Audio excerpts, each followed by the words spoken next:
Who's feeling as good as I am? Nobody. It's just like back in the day, Jaevon. Who's got it better than us? Nobody. If you're the Boston Celtics, the answer to that question is the Miami Heat. If you are the Los Angeles Lakers, the answer to that question is the Denver Nuggets, who, as of right now, are on their way to the NBA Finals for the first time in franchise history. Are the Denver Nuggets as they finish off the sweep of the Los Angeles Lakers and LeBron James.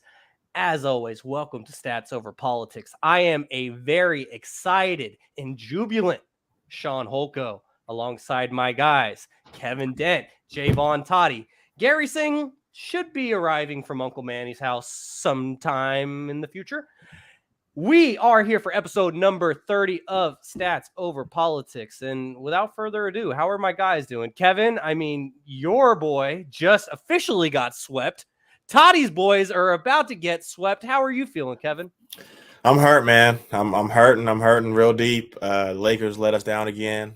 LeBron's gonna be back though, man. A lot of people said he wasn't gonna be doing what he did, and he still went out swinging, man. That's LeBron James I wanted to see. You know, if they're going out with a sweep, I need 40, 10, and 10. And we can look back and point fingers after, but we damn sure not going to point fingers at LeBron after another great performance. Toddy, welfare check on you. How are you? Are you okay? You're here. Suicide watch. Oh no! Don't joke about that. Yeah. Don't joke about that. But Toddy's not feeling good. It was. It wasn't too good. Not in the best of moods. You know it's bad when Kevin's mom texts him before the Damn, I told you that. He said that off there. I told you guys that in my time of need. And you're he said that in the confidence of us alone together, Jaevon. Getting there. We're next, so you know they saved a spot for us. Lakers saved a spot for us, and it's not looking good for us right now. So. And Nikola Jokic is your Western Conference Finals MVP after averaging a triple-double with over 27 points. They took the stat away, so it's no longer in front of me. But he did just also set the record for the most triple-doubles in a playoff run ever. Or is it in a singular playoff run or total? I don't remember that off the top of my head. Maybe one of you guys can correct me. But Nikola Jokic is making history and showing people why he maybe should have been a third MVP, like for the third year in a row. That is to be debated forever. But all I know is I just want to get to a couple of YouTube comments real quickly as our guy Vince chipping in. Kevin, you want to read that one for me? I don't know how to read. I'm sorry. Hey, how many times has LeBron been swept in his career? This is the third time. Third. Yeah, so was in the finals. KD Warriors, the Spurs his first time, and then now. They were both in the finals. Mm-hmm.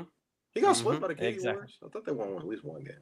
It was 2018, the second time. The J.R. Smith game. That was the game they were supposed to win. When they should have won game one. They were supposed to win that game. LeBron had like 50, and then J.R. got the timeout. Yeah, that didn't help. Yep, and our guy Uncle Manny piping in saying LeBron couldn't do it all. I mean, he couldn't, at least in the first half he couldn't. And Uncle Manny also was active in our comments before the show even started, and he said Gary is a little busy. And that's why Gary's not here right now. Maybe he's crying, maybe he was a little busy, but now making his triumphant arrival is none other than Mr. Gary Singh. So real quick, Gary, quick question, Gary. When you said that you were starting your laptop, did you mean to say you were starting your car? No, man, I was walking to the house. So you walk to Uncle Manny's house. Got you. I'll walk there. Walking to the house. Okay. Well, I just had to put you on the spot for a second. Anyways, Gary. Yeah, I was about to say, how you doing, Kevin, bro? I'm pissed, man. Why are you pissed? Tough to see a foul right there. I wanted OT. I wanted LeBron to make someone score a bucket, keep him alive. We had Nuggets money line though, so Oh, you just did not get Gary. You just did not want Kevin to go to sleep today, did you? That's why you wanted overtime. Kev, would you? It's okay. You can a little sleep. LeBron would have been staying alive. Would have been all good. Take the comment down, Sean. Let's I'm sorry. That was a little bit disrespectful. But for the loyal listeners of Stats Over Politics who were tuned in for last week's episode, they would have heard at the end of last week's episode when we made our conference finals predictions. And gentlemen, I will say I was not one to predict that a week later, basically the conference finals would already be over. I wasn't bold enough to say that. But I was the only one on this podcast who picked the Denver Nuggets. I was also the only one on this podcast to pick the Miami Heat. And it's crazy. It looks like they're going to sweep their way to the NBA Finals. And Jaevon, if your Celtics cannot win tomorrow, then for the first time in NBA history, there will be a sweep in both conference finals. I mean, how does that feel, Jaevon? Like that thought after everything you were saying last week? Because I took notes. I didn't bring clips, but I took diligent notes, and I'll pull those out later. But I mean, how does it feel, Jaevon? It's looking like Heat Buddy line tomorrow night. That's what it's looking like. Not the Heat money line. I'm pretty sure they're dogs too. Or no, we're dogs. We're dogs tomorrow. There's a lot of I follow a lot of gamblers, and there's a term that's been going around saying I'm going down with the ship. Not going down with the ship tomorrow. So much money lost on the Celtics this series. So oh man, I bet. Well, money lost on the Lakers this series too. So I mean, you gotta take your heart out of it sometimes, and it's tough to do that. It's very tough, especially football season for me. Like every weekend I'm betting the Niners. Well, we actually have some news for everyone. We did mention a couple weeks ago how Jaevon would be having a new segment debuting named Vonnie's Hotline. But we all figured it would be best if we just waited till the Celtics got eliminated before Vonnie's Hotline started, so then you wouldn't be hearing his unbiased picks. And this way, you get it straight from the brain rather than the heart. So we will be having Vonnie's Hotline coming on to Stats Over Politics very, very soon. Kevin, we're not there yet, but do you want to just give a little bit of a tease as to what you got coming up? Hey man, I called Toddy right after my lunch break after I talked to the big man Shaun, and once he gave me the okay from HQ, I called Toddy. I said, "Hey man, you ready to blow up? It's time." HR said it was okay. HR gave us the clear. It's time to blow up. Toddy's like, hold on, Kev. I'm like, hey man, it's coming. It's coming. Yeah. That's all we're gonna say on it. In this case, I think we would go from HR meaning human relations to maybe like Holco representatives. Holco host, the Holco host. HH. Where? What? Yeah, no, HH.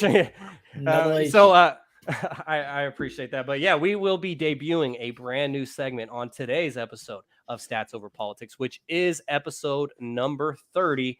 We have come a long way, guys. We're already at episode 30. Time has flown by since we started this. And so since time, we are still here. You guys cannot get rid of us, at least as of right now. And so we're happy to be here. And time has flown by, guys. So let's not waste any more time. Let's get right into it with the NBA Western Conference Finals as the Nuggets officially closed out the Lakers tonight to finish off the sweep. As the Nuggets, actually, I need to change that from lead to beat.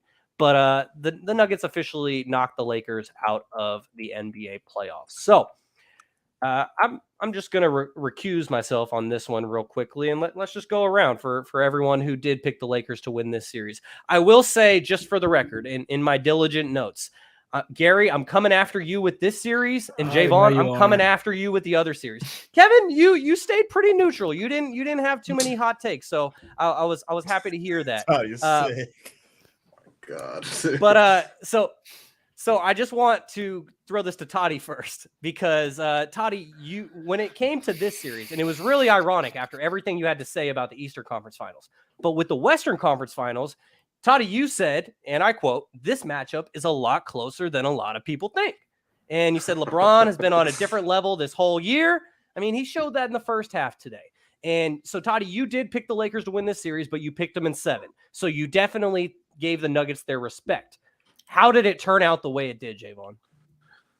I just thought, the Lakers lost a lot of close games. Straight up. The first game was kind of like that was their game to win and kind of set the tone for the series. They were down, I think, like 18 points in game 1, and they came all the way back. The Nuggets are just really good. Jokic is a very good basketball player. His will to just not lose the entire series has been unfathomable.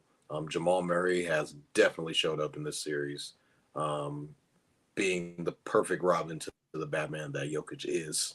And you couldn't ask more from him. And from the bench, KCP's giving you 20-point game. Bruce Brown will give you 20 off the bench. And when those guys, and hell, tonight we saw Aaron go for, I think it was 21 points. So when you got guys like MPJ can give you 5 threes in one game. So when you just have those little pieces, kind of just everybody's kind of doing everything, and then on the other end you'll have a LeBron day, and you'll have an Anthony Davis day, and then sometimes it'll be Rui, but they're not all clicking in one game, if that makes sense. There will be different games where one guy's clicking and the other guy's clicking and the other guy's off. The Nuggets guys are clicking every single game of the playoffs. So did we just have our first Toddy dropout? I thought he got a new mode. Ah, damn. Oh, double trouble. All right, Shaun, I think it's just you and me.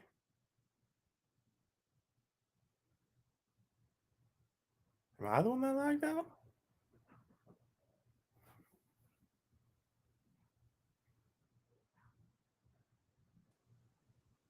Shaun, can you hear me? Yeah, I got you. So I thought that whole time that it was me who dropped out. Did the stream stay live the whole time? I don't know. I was live and I was like, everyone else froze. I was like, damn, is it me? I was like, man, are we still live? Yeah, see, I thought that same thing because like Toddy was talking and I heard it lag. And all right, here's Toddy. What's up, Toddy? Oh, just kidding. I just removed him. Oops. Hello. Welcome back. Toddy, was that me? First dropout in 3 weeks. Oh, well, see, I was confused though, because like usually in the past, like when that would happen, like you would basically just freeze or fall out, and then the rest of us would just stay. But like on my screen, like it kind of like refreshed for a second, so I thought it was me, and I was like, "Oh, so is everybody?" Well, no, I don't even know. I don't even know. You and Gary for sure. It was definitely you. Oh, you lagged Gary out. Gary, I don't know what happened there. Was that me? Did everyone crash? Nah, I guess so. Well, everyone but Kevin, because Kevin was the only one left standing when my shit Kevin, reloaded. Everything reloaded, and I was like, maybe it's my fault, so I just refreshed. You don't want another answer, Toddy. You gotta get upset. It's all good. You're right. That type of day. Everything's topsy turvy, man. People all right, getting sucked out here. Yeah, Toddy, could you just continue with what you were saying? You were saying how it's a different guy every game. Yeah, for the Lakers. So they can never really get consistent play from all of their guys pretty much at one point in time. Like I said, the Nuggets are probably the Nuggets are pretty much getting, all of their guys are playing well every single game. And the Kings' old coach, Michael Malone, is headed to the NBA Finals. So there's a little jab. Yeah, there's a little jab there. But hey, we got our own mic now. You know what? You're damn right. And you guys are building championship roster. Who's stopping this team from winning the championship? This group chat talk there. But as far as, congrats to the Nuggets, man. This is their first NBA Finals trip ever. They've never been to the Finals. Yeah. the Denver. I wonder who's getting MVP right now. Denver. They gave it to Jokic. They gave it to Jokic. So, yeah. So, I mean, Jokic played like the MVP. Were we wrong on who got the MVP this year? Maybe. Maybe. So, yeah, congrats to the Nuggets, man. I think they're probably going to win it, to be honest. If you guys want my prediction, Nuggets are probably going to win it. They're very good. Hold off till next week. Hold off till next week. Yeah. Gary, what are we waiting for till next week? We know who's going to play in the NBA Finals. No, for his pick for the finals. Oh, yeah. The finals will be like 3 games deep by the time we start next week. Wait, when's the finals? No, they'll start till June. They'll start till June. Yeah, we're gonna have a hold off. It's like Shaun, a 2 week bro, break. Are they relax, really? brother. No. Yes, Are they they start in really? Are June. they really gonna just have it be just no Yes, games at all? that's how it happens, brother. If there's no 7-game series, if necessary, these things are planned months in advance. Well, we have never seen 2 conference finals get swept. Exactly. So, I gotta give you a little bit. No, they're I for wish you're sure. right here Okay, in front of me right now. Yeah. So real quickly, guys, I just wanted to ask, and I don't want to spend too much time on this, but I have to ask this because the whole debate with Nikola, like we talked about Nikola Jokic winning his 3rd MVP in a row on this podcast like 2-3 months ago. All of us were saying at the time that it looked like it was going to be him. Then he kind of fell off towards the end of the season. The Nuggets played a little bit of bad basketball. Okay, I got the notepad. I'll reference the notepad. But the Nuggets played a little bit of bad basketball just in comparison to everything they had done previously. And then it kind of shifted to Embiid. And people started comparing Jokic to Larry Bird, the last person to win 3 MVPs in a row, and saying, is this setting a precedent? Da-da-da-da-da. And so the award ultimately went to Joel Embiid. I think Joel Embiid was deserving, but Nikola Jokic could have been as well. And so just real quickly, let's just go around. Kevin, I'm going to start with you. Do you think that Nikola Jokic now in hindsight should have won the MVP for the 3rd time in a row? Because the whole reason why everyone said he shouldn't is because he kept going into the playoffs and not doing shit in the playoffs, and the Nuggets would get bounced early. Now they're going to the NBA Finals, and he's Western Conference Finals MVP. So should we revisit this? And he should have. Do we think that he should have won 3 MVPs in a row, Kevin? 100%. Unfortunately, the MVP is a regular season award, but even off the regular season, they were the number 1 seed from game 1 to game 82. Like, it was never a question if the Grizzlies were going to catch them, if the Kings were going to catch them. It was always the Denver Nuggets. So I think for that aspect alone, the winning aspect, and he's putting up the numbers. And you have to be honest, he's doing this with no other all-stars. You could compare this to the Dirk run. He is single-handedly bringing this team along, and he's done it from game 1, and even the past 2 years when they've been getting hurt, the Joker's always been, he's at least you get him one. That's what we always say. You don't get swept, you get one. We go off a list of all the people that at least got one, and the Joker's on that list. So I definitely think that he should have been a 3-time MVP, but I understand them going with Joel Embiid. Probably a lot of voters' bias. Just looking at the notepad real quickly, Jaevon said on February 27th, episode number 17, the Nuggets are going to the West semis and will lose. Gary, what do you think? Should Jokic have won his 3rd MVP in a row? Nah, I think Joel Embiid. I know everything looks hogwash right now. It's always right after the game. Everything just looks so not look crystal clear. I feel like if we step back from the season, I think Joel Embiid, like we said, if Jokic would have won it, it would have been fine. If Giannis would have won it, would have been fine. If Joel Embiid would have won it, it would have been fine. So I think during that time we're all saying that. I think a little bit retroactively, it looks that Jokic should have been MVP. But like Kev said, this is not a playoff award; it's a regular season award. So I'm glad Jokic proved that he deserves to be in the MVP discussion again, or maybe the best player in the world discussion. And simple as that, I think Joel Embiid did what he did this season and deserved to put the numbers up, and his team is winning as well. So I think it was like a nitpicking award. And yeah, there might have been some bias, Kevin, just because the nitpick of the 3-peat Larry Bird type situation. So I can see that happening. But hey, narratives, I think, is a part of this part of the NBA has always been. So I feel like that was a narrative, and I feel like Joel Embiid deserved to win. Just want to get to a couple of YouTube comments real quickly as everyone's tuning in on youtube.com/statsoverpolitics, or you're tuned in on Twitch, or you're tuned in on Twitter. Regardless of where you're tuned in, we appreciate you for tuning in. And if you're on YouTube, make sure to give us a thumbs up to help us continue to grow. So our guy West is on YouTube in the comments as he says, T-Wolves/Skull in the chat. We forgot about you a month ago. Uncle Manny says Embiid earned it this year. That's a fair point. What do you think, Jaevon? Did Embiid earn it this year, or should it have been Jokic's for the 3rd year in a row? I mean, in hindsight, everyone's going to say Jokic because, look at what he's doing in the playoffs. But like we said, it's a regular season award. So Joel's been coming in second pretty much every time. You could argue there's a lot of people just get tired. Jokic, he won it 2 years in a row. People get voters fatigue and be like, let's try and get somebody new in there. I think that plays a role into it. I said that Joel Embiid was the MVP this year, and I'm going to stand on it.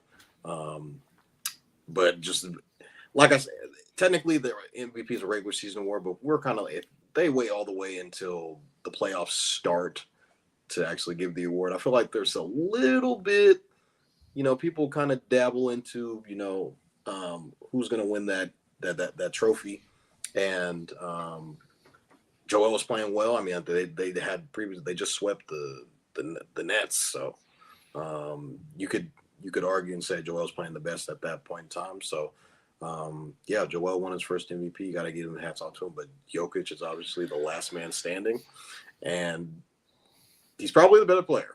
He's probably the better player. And I've been the guy who's advocated for Joel and said Joel's probably more dominant. He's this, that, and the third. But Jokic is the guy who pretty much can do it all. And scoring I was a little bit hesitant on Jokic when it came to scoring. Was he going to be a guy that could just go and get you a bucket? But just the way that he's kind of been playing this playoffs, he's kind of just been willing his team to victories.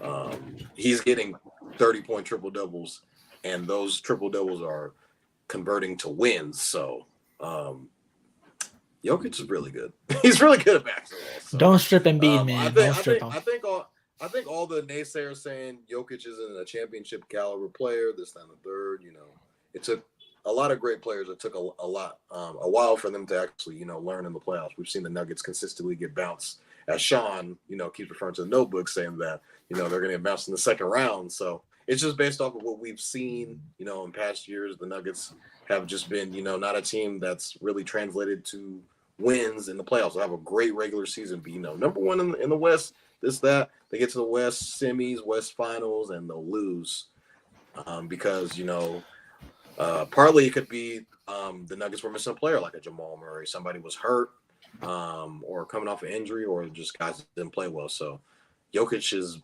took his team to a different level this year, and they're now in the NBA Finals. Something I can't say for the Boston Celtics because we're down 0-3 right now.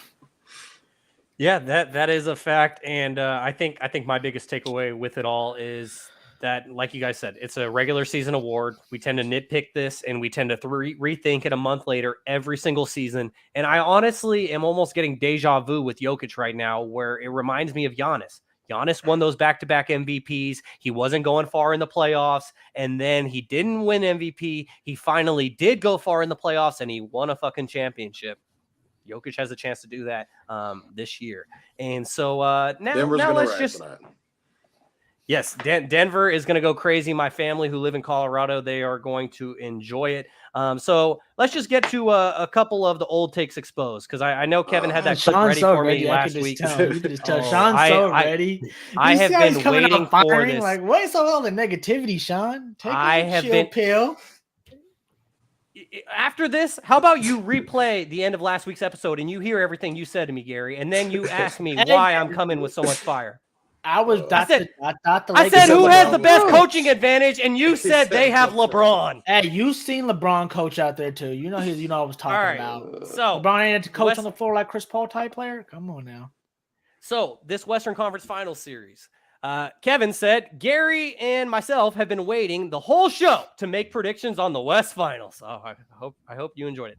All right, Gary, this is everything that you said. You ready? Here we go. Yes, sir. Gary said that we would see an old school finals matchup. Thought it would happen last year between the Celtics and the Lakers. Didn't happen this year either. He said the Lakers in 6 extravaganza every single round. They would steal one game in Denver in the first 2 games. Jokic, sorry, buddy, old pal. So far, I've seen Anthony Davis gives you fits and problems. Davis was ineffective on Jokic in the first 3 games. So much so, Gary, that the Lakers played Tristan Thompson fresh off the ESPN set because Anthony Davis wasn't doing shit against Jokic. And you need an energy boost. And I give Tristan Thompson his credit because all the slander that I put on that man's name for all of his actions away from the court, I can only respect what Tristan Thompson did in this game. In LA? I was impressed. I was impressed at what Tristan Thompson did in this game. But why did Tristan Thompson play? Because Anthony Davis was not effective against Nikola Jokic. Thank you very much. And also, I mean, Anthony Davis, he was doing what he could. He was still out there blocking shots, but he expended so much energy trying to guard Jokic that his offensive game was limited because of it, because he was so gassed. His legs weren't there. That's understandable.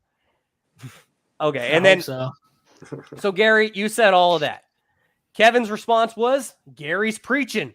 Anthony Davis is going to give Jokic fits and a lot of problems. Word for word, bar for I know. bar. This one we're citing on lines. We could just go back to the other podcast we played on this. Hey, one. I mean, It was either this or I actually just played the clips. I decided to narrate it for you guys in my beautiful love it. I actually like your monotone voice. narration. I like the- Hey, I Go appreciate ahead. it. Go ahead, Shaun. Go ahead. You guys want to know the huge stat that Kevin had for us? The Lakers are undefeated when D'Lo scores 17 points or more. It was a hell of a Oh, stat. That And stat he is still scored alive. 17. It's still a great stat. It's still a great John, stat. You're not saying anything bad. You Not know what? one I feel game. bad. Can I go now? Are you done? No, I'm you not gotta- done yet. you gotta keep Of Of course going. you're not done. Yeah, Kevin said Joker has to guard AD. If you switch and put Gordon on him, it's gonna be a problem. And then Toddy, like I said, I give you credit because you did say that the matchup was going to be a lot closer than people think. So, Gary, I just exposed all your old takes, everything that you had to say. What's your response? Bruh, what can I say? They failed us. All the things you just mentioned, it wasn't no like so LeBron prediction failed or y'all? anything. LeBron failed us today, man. Sorry to say it. He failed us maybe not today, but this series he failed us. He failed us this series, Look man. at Kevin's face, bro. Kevin's face. No, and I'm a LeBron fan, and I'm not going to be hiding the fact that he didn't everyone fail us with deserves 40. Not with 40. Everyone deserves a blame of this pie right here to take a slice or hand them out just like pizza. Simple as that. Because literally, I got some notes here. We can go through it. I don't even want to mention what already that Jaevon said with Denver role players simply just played better, you guys. I did not think, like we said, Kev mentioned, I didn't think Aaron Gordon. Today, Aaron Gordon's threes, I would live with those. If he would have missed or make, I'll live with Aaron Gordon taking a three. But give your hand. You already said KCP. Literally Murray, anyone you can really say that's coming off that bench, or even I'm thinking Bruce Brown didn't get that minutes today, but he had a big factor in this game, like all these games. So the role players played better than the Lakers role players, simple as that. And realistically, like me and Kay, we talked about this before. Everything we said was based on the bubble and the previous time they played them. And you got to give in the bubble, they were killing them. 3 years. 3 I didn't say years. shit about The bubble. only two players from the Lakers No. on I'm bubble talking about the team Pacific are matchup, LeBron and Sean, I'm talking about the Anthony Pacific Davis. matchup. I'm talking One of about those- the specific matchup of Anthony That Davis bubble I'm team, sorry. and I love that Jokic. team. I'm sorry. I'm being rude. I already talked enough. Please. No, go you're ahead. good. Don't worry being about it. I'm rude. just trying to I make sure apologize. to get clear here. I'm talking about the matchup. Like Kevin said, the matchup between Jokic and AD. AD won that matchup in the bubble. So I thought maybe he has that athletic ability to play better than. But as we can see, you guys gotta tip your hat off to two guys who are really knocking on the door. I mean, Draymond Green said it. A lot of people have been saying, Sean's obviously been preaching it, that they've been knocking on the door. And they climbed the next step. They needed to slay the dragon in LeBron and AD, which beat them last time. Last time they were all healthy with those two, those two duo with Jokic and Murray came back and beat them. Simple as that. I mean, you could put the blame on, like you said, like I don't know. Like I said, I'm getting blamed to everybody, but realistically, that's what it is. Those two guys play like Hall of Famers and All Stars, and they had no one can stop them. Simple. Murray was killing in the pick and roll game, in the mid range to death. And you couldn't even, there's nothing you could do. They had to put LeBron today on him in the fourth quarter, who is 40 years old. You're asking LeBron to do this. It's like, realistically, you just kept sitting there just saying, man, oh man, can Anthony Davis do a thing to help him? Can anyone just help this man out in some which way? And, you know, you can also look back in a couple of those games that we didn't really, because we didn't have a podcast during time, that LeBron made some mistakes in the series too, and you can be due to maybe injury, or it could be due to he got gassed out. But we all know he had a press conference with a cast on. Something, I don't know. He might have to have surgery. They said this postseason. I don't know. A lot of Windhorst and Stephen A. lot of them saying that. So I don't know. At the end of the day, I would just say LeBron did the LeBron best he could do, but not the best that we're used to. And the best we're used to, that's going to be the issue. That's going to be the difference in this series. And I don't think they should blow it up just yet. I think the expectations change, especially this late game chemistry they have. One thing I just want to make before I even get to pass to anyone else.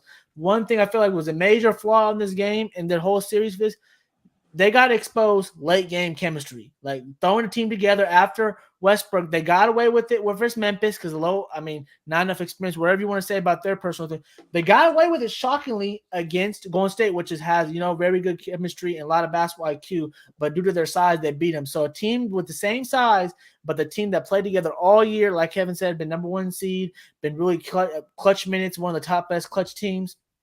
That proved to be true. And hey, when you kick and Schroeder's missing, you kick, Russell's missing, and then you just keep kicking around the horn, people keep breaking threes. The only one that can make a three is Reeves. Then you just scratch your head and say, all right, Braun, take it to the rim. And just like that last play, clog the paint up. What can you do? Who are you going to throw it to? No one in sight. So, hey, it was a good season, and I'm glad It was a good I don't know what to season. say now for that. Go ahead. Cut By the this way, out. go back to Kev's point. D'Angelo Russell 4 points tonight. It was Go a hell. ahead, It was a Kev. hell of a stat for the first 2 rounds. But let's throw it from one thing to another as we get Uncle Manny's comment in here, as he said, Darvin Ham deserves some blame, like playing D'Lo going D'Lo when anyway. he wasn't doing anything. So, Kevin, I'm going to throw it to you here, and you'll have the last word on this series. And Curry coming Kevin, inside. I'm sure that you probably stopped listening to everything that Gary had to say after he said that LeBron deserves the most blame. And so, I say you're you the deserve biggest. some blame. Go back, man. All right, some blame, all the blame. You said LeBron You deserves be blame. misquoting. Yeah, he does. He's the best player on the team. Is he not? I did not. Oh, one thing. So, I'm Sean, hold on. LeBron doesn't deserve no blame. I mean, Series, he doesn't deserve no blame. I'm a LeBron fan. I'm gonna kill him doing this right now, but LeBron doesn't deserve no blame in this series. Come on now. Well, No, absolutely not. Do you want me to Kevin, respond? Oh you- man, He come is on. 38 years old. And he's been playing great all year. So let me. So and let me- I have let me- high let me- expectations for LeBron, and he did not All reach right, those standards. Gary, give him the floor. Go ahead. Kevin. High expectations for Braun. Don't forget you said that. So let's just give a reminder for the Laker fans out here. This team started 0-5, then fell to 2-12, had a 0.3 chance of making the playoffs. Toddy's the bet man. They had a 200-1 title odds. They were the 13th seed, and we are talking about them on May 22nd. Single-handedly because of LeBron James. And you chose them, right? We can say this and we can say that. And they didn't have the pieces. They didn't have the chemistry. Without LeBron James, this same team is not making the playoffs. They're not getting to this point. So whatever you want to say about LeBron James, you can go out there and say it. D'Lo was doing a lot of everything before this series, before our last podcast. You could have said it was guaranteed that they were going to re-sign D'Angelo Russell. Oh, yeah. And he was a no-show, for Jamal Murray to come in here and average 35 points, 52% from the three, 46 from the field, and 93% from the free throw line. He was getting whatever he wanted. And just to throw some more averages out there, we hold LeBron to this caliber. For year 20, he averaged 29 points. The player in year 20 who was second to that was Kobe with 17. So we hold LeBron to this standard, but we also have to hold the other people to some sort of standard, because we hold all 12 of those guys to LeBron, and they're not all LeBron. Yep. I think LeBron's a leader. Obviously, he's part of the team. He's going to deserve some part of blame. I'm just not going to let him go escape blameless now. Simple as that. LeBron obviously did his best he could. Obviously, we can tamper expectations due to his age. But I know, Kev, we both picked him because we believe in one of the GOATs. Simple as that. Like we kept saying, bring the jersey out and LeBron in 6. And we believed him. He did his thing tonight, and he did his thing live. LeBron the best player. But you know what?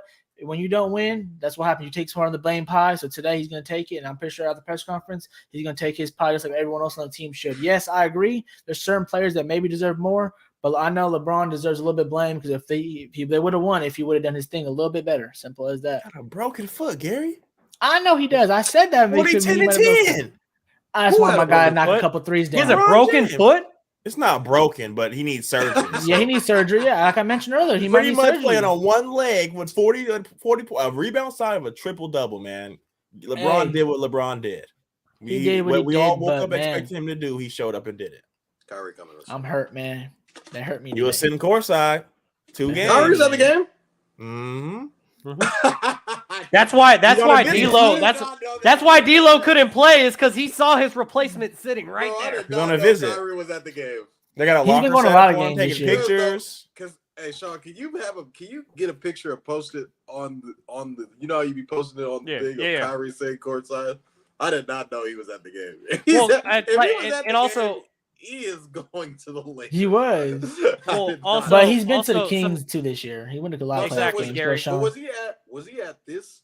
He was game literally there tonight. He was Yeah. there. Right It's so Talking about at halftime, they were switching baskets. But like Sean, bro, there's no he's way. been a lot of playoff games this year, so I'm not gonna make too much big deal of it. I seen Floyd at the game, so I was like, He was right there saying LeBron should got a foul.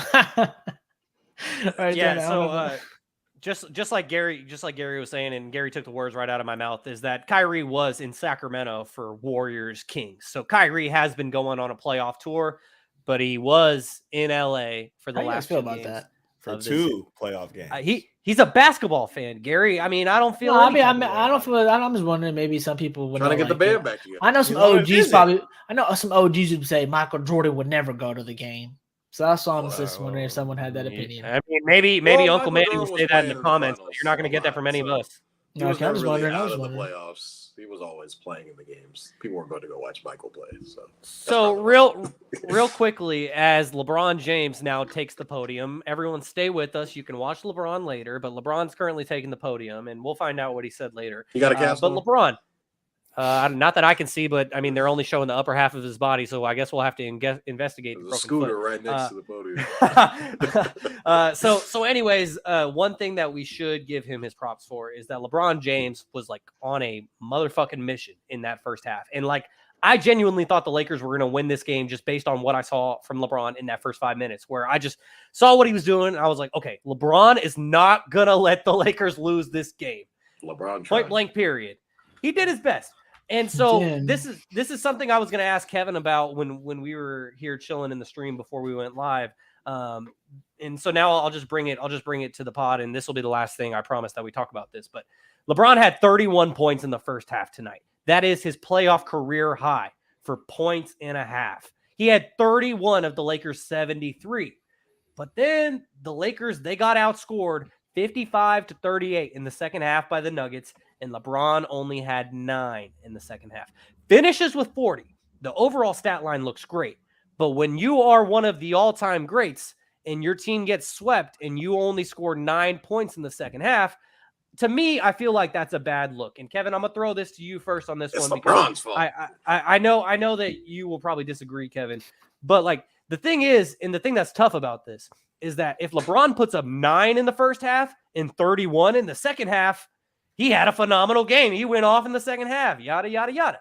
But it was flipped. So do you think, Kevin, that it was a bad look that LeBron only scored 9 in the second half when his team got outscored by 17? I'm going to tell you like I told Gary, man. This man is 38 years old, playing on 1.5 feet. Bro, LeBron was doing all he can. If LeBron doesn't put up 31 points in the first half, the game's over at halftime. Respectfully. If you look at that second half, LeBron was hands on his knees. Hands on his knees. He came out there and said, I'm coming out swinging. I'm going to start this train up, and I'm going to need you guys to finish it. I'll get us on the tracks, and I'll get us rolling.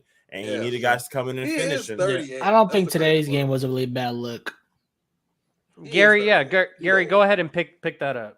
I was just gonna say I don't think today's game was a bad look. Like I know you're trying to mention maybe the end of the second half. I know he didn't do it, but if you got, we were watching the game. Obviously, the first about 2 or 3 possessions went to who? Anthony Davis, and he had point blank at the rim finishes that he just didn't convert. Simple as that, and that was the game right there. They started making a run, got their first punch, tied it up. And after they were going neck and neck, man, it was pretty tough to stop because those waves just keep coming. And like Kev said, LeBron was tired. Who? Oh, yeah. Eddie's there for a minute. Yeah, exactly. So I think that, just the waves, it's like you're going to get LeBron in waves, especially at this point of his career, which is going to be able to get you down to the end. But like Kev said, you're going to need some help. But, hopefully next year, we're going to have to get him some help, man. What else? How many more years LeBron got, Kev? How many more years he got doing this? Probably 2. 2 more years. But he got probably another 4 of just, playing.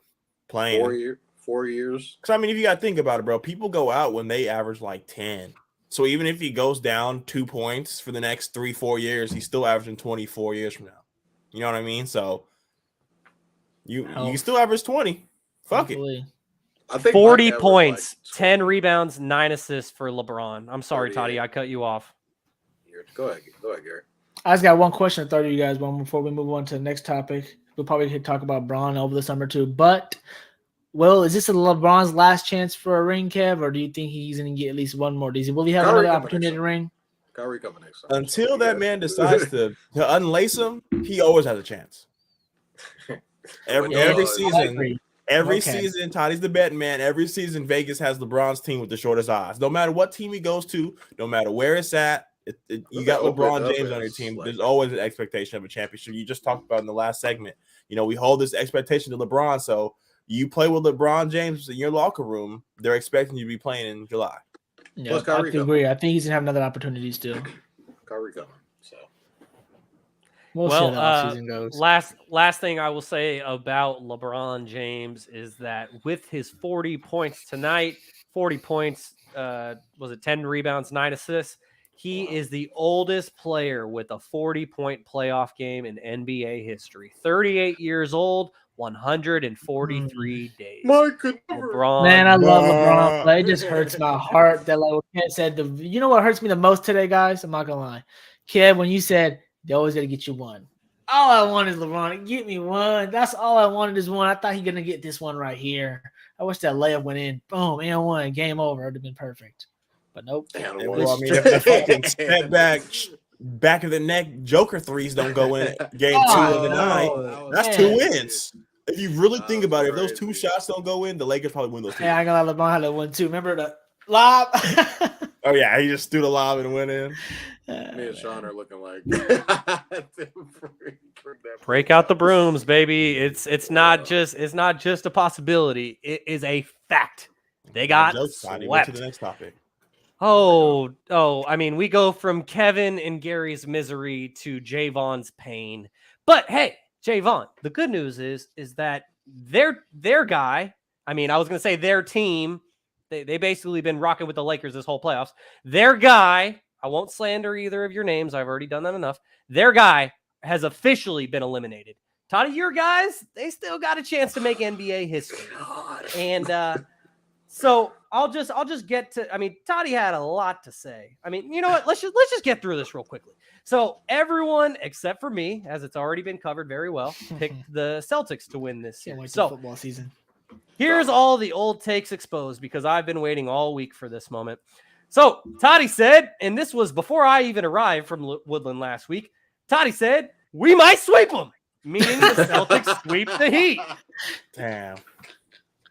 When I said that Miami would win the series, Toddy fucking cackled. It was the loudest cackle I have heard in my like. I'll Toddy, bet Shaun. He said no. Toddy wanted to bet me. I said no because I'm a broke boy. He said, okay, let's bet lunch. I didn't even take him up on that. Missed opportunity on my part. I literally was thinking that after game 1. I was like, man, I could have took that man's money again. It could have been like Shaun and Vaughn all over again.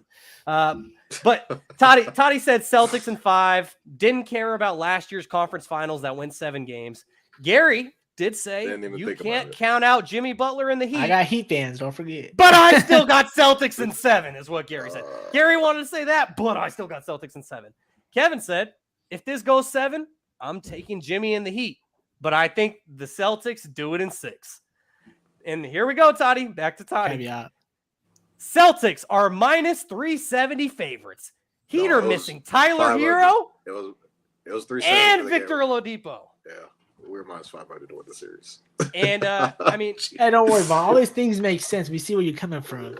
Go just ahead. wrong. Just like this, win the party. And Gary did say that's disrespectful to the Heat and a slap in the face, being the Vegas odds. So I mean, I will say, even though Kevin and Gary both picked the Celtics to win this series, they were not on the edge like Jaevon was saying they're going to sweep them in 3 games, basically.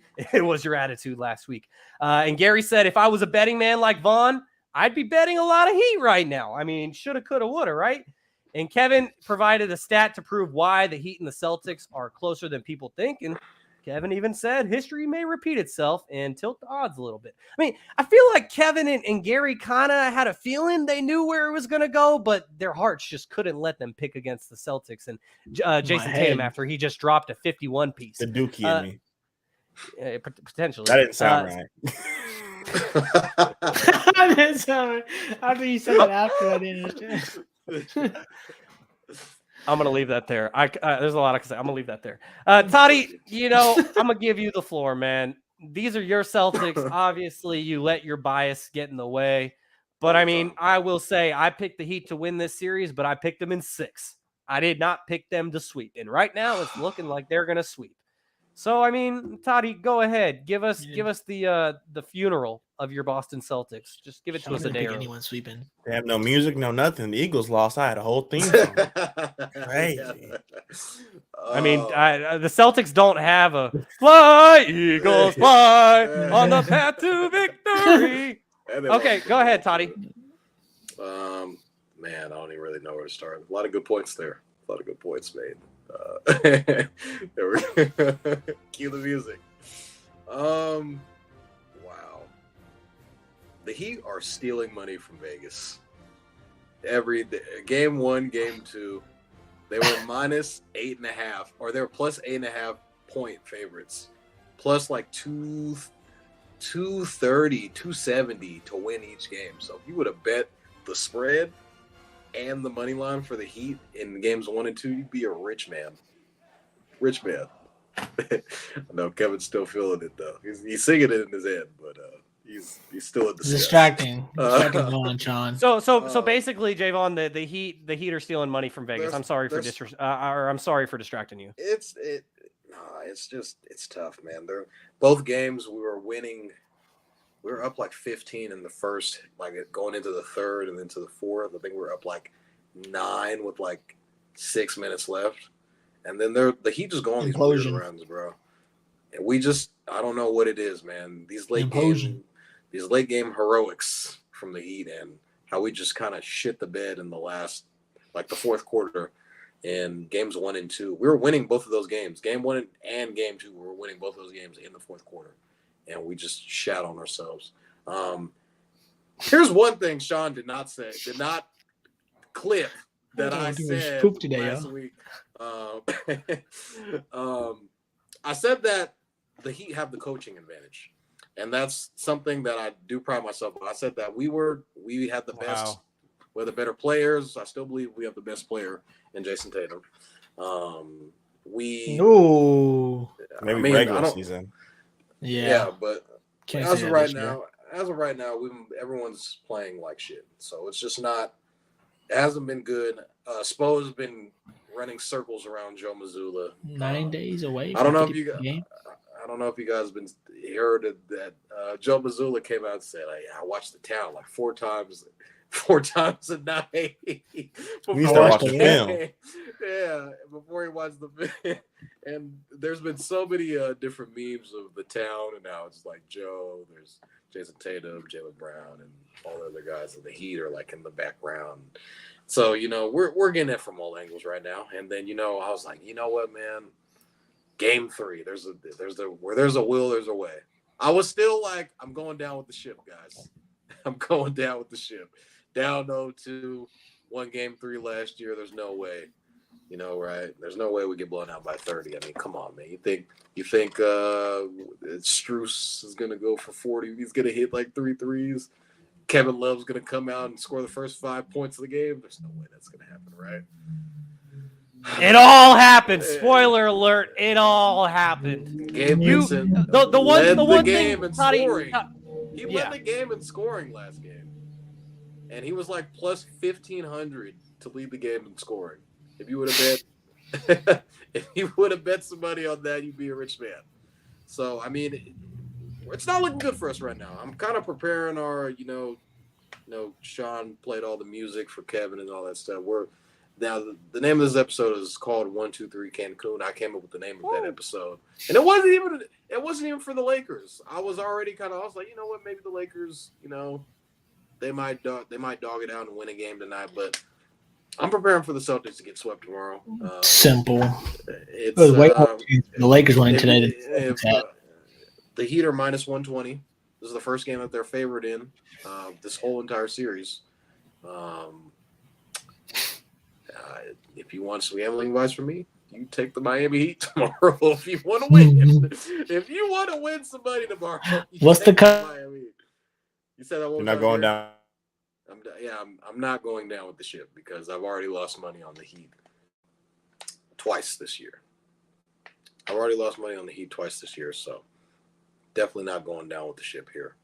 And it's hard because when you're a gambling man like me and your favorite team is playing in the Eastern Conference Championship game, it's kind of just like you got to take your team, right? But when you see them get slapped in the face twice and then going back to Miami and getting slapped across the face again by damn near 30, well, the lead was 40 points at one point in time. But then, when everybody started coming out of the game, it was kind of just like, all right, let's try to, back in a little bit. That game was a lot farther apart than what the score says that it was. So you want to make some money tomorrow, take the Heat money line. They are -1.5. If you want to, it's not really much difference if you take the 1.5. If you take the 1.5 tomorrow, but we're going home tomorrow, so it's tough to say. Now, if we do win tomorrow, you guys can all be in my comments that you don't believe in your team, blah blah blah blah blah. He doesn't. I have no faith in my team right now, based off of the evidence, the 3 games that has transpired, and those first 2 games, man, for us to be winning in the fourth quarter and to somehow not figure out a way to come out with a victory. And Jimmy Butler keeps trolling us, bro. And it's just, you got Grant Williams over here trying to talk shit to Jimmy Butler. And Jimmy Butler just keeps going at him, man. And Jaylen Brown was like, don't poke the bear. JB said it. And after we lose, there's going to be a whole bunch of talk and murmurs saying, is Jaylen Brown going to resign next year? Is he gone? They got swept, blah, blah, blah, blah, blah. And yeah, so yeah, Uncle Manny, I like people to win money. I don't like to see people lose money. Tonight, speaking of betting Nugget, we did have the Nuggets money line tonight. So cheers to that. All right. Cheers to that. I'm heartbroken. I'm heartbroken. Well, it's okay, Jaevon. We're here for you, even though I am constantly kicking you when you're down. It's only to tear you down, just to build you back up. I'm here for you, bro. I'm waiting for the bill, Sean. Why do they do this? this? Take you down. Why do they do this in the Eastern Conference Finals? That's all I gotta say. I'm just messing around. Could have got this out of the way. Gary, okay, go ahead. I'm sorry. Let me say one more. Go ahead, Jaevon. Go ahead, Vaughn. Go ahead. Wrap it up. So Jew was talking shit to me. Julian, listener of the show, loyal listener, Hawks fan, said it should have been us. Mind you, the Hawks handled the Heat in the first game of the play-in on the road. Call that one too. On the road, and I was like, bro, if we can't get a game, and the Hawks beat them at full strength, Oladipo was still healthy, and Tyler Hero played that game. And the Hawks just went into Miami and just real quick. So, and then we took the Hawks. It took us 6 games to beat them. So, you kind of just see the fuck aroundness, the fuckery of how we never really played down to our comp. So, go ahead, guys. I'm done talking. Playing down. Yeah. They're playing up.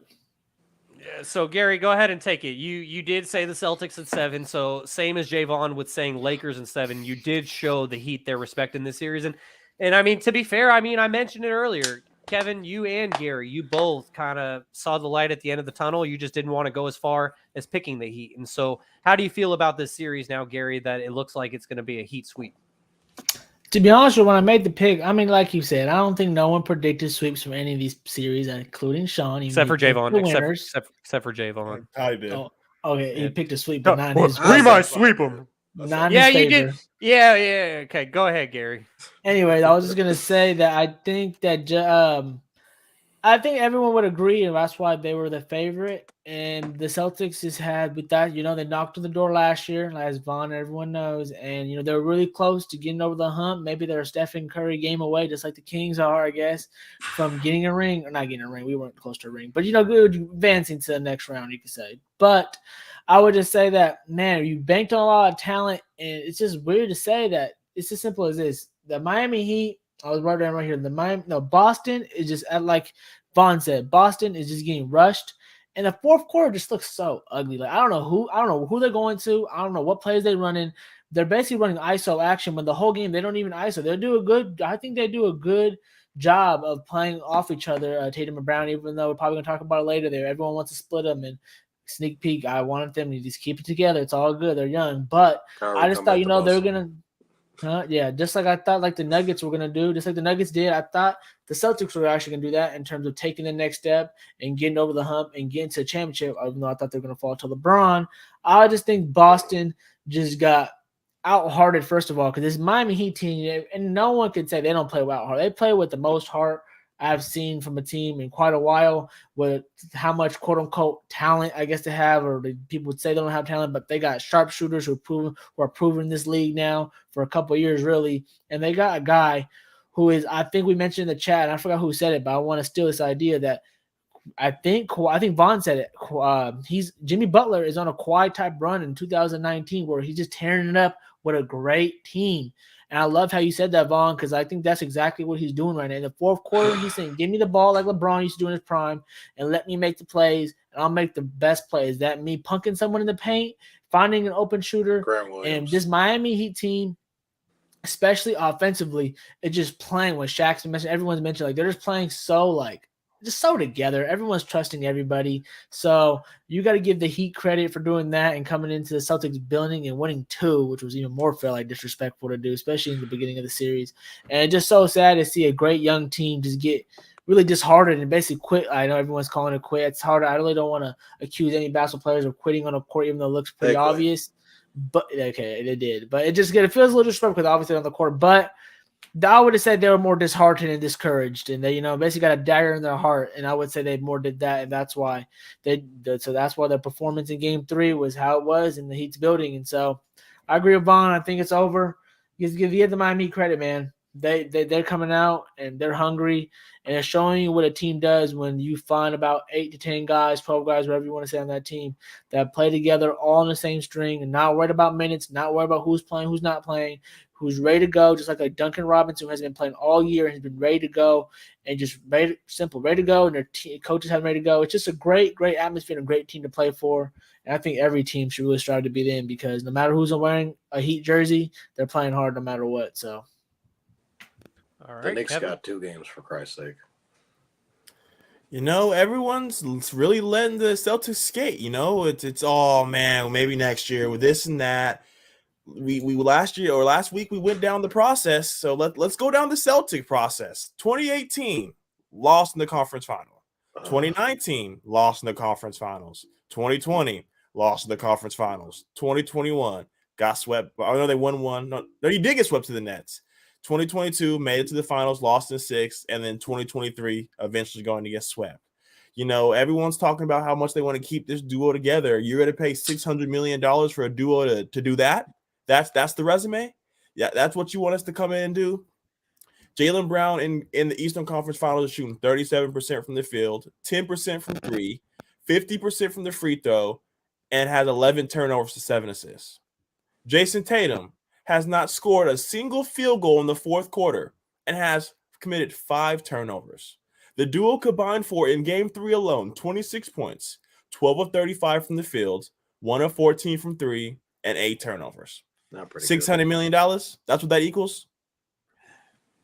But everyone's been giving the flowers to the Heat. I'm not going to go too much to the Heat, man, but the Heat culture is real, and Jimmy Butler and Bam Adebayo continue to do this. The one thing I wanted to do, since we're quoting Jimmy Butler at the podium at the end of the season, said next year we will have enough. We're going to be right back in here, right back in this spot, and we're going to get it done. And he did not lie. And I saw something on Twitter that is kind of hot. The Miami Heat have the best role players in NBA history. So check me out. We all remember when LeBron's run. We had Mike Miller, like Gary mentioned, Shane Battier, Norris Cole, Gabe Vincent, Duncan Robinson, Caleb Martin, Mario Chalmers, Birdman. They just have to come in here and do their little 5-10 minute run and get the ball back to the man. So I'm definitely sad to see him go out. I like the crew besides Shaun. I had Celtics in 6, but like Shaun mentioned, me and Gary were always on the fence. I definitely saw the light at the end of the tunnel for the Miami Heat, and they'll be moving on to take on the Denver Nuggets. Who would have thought?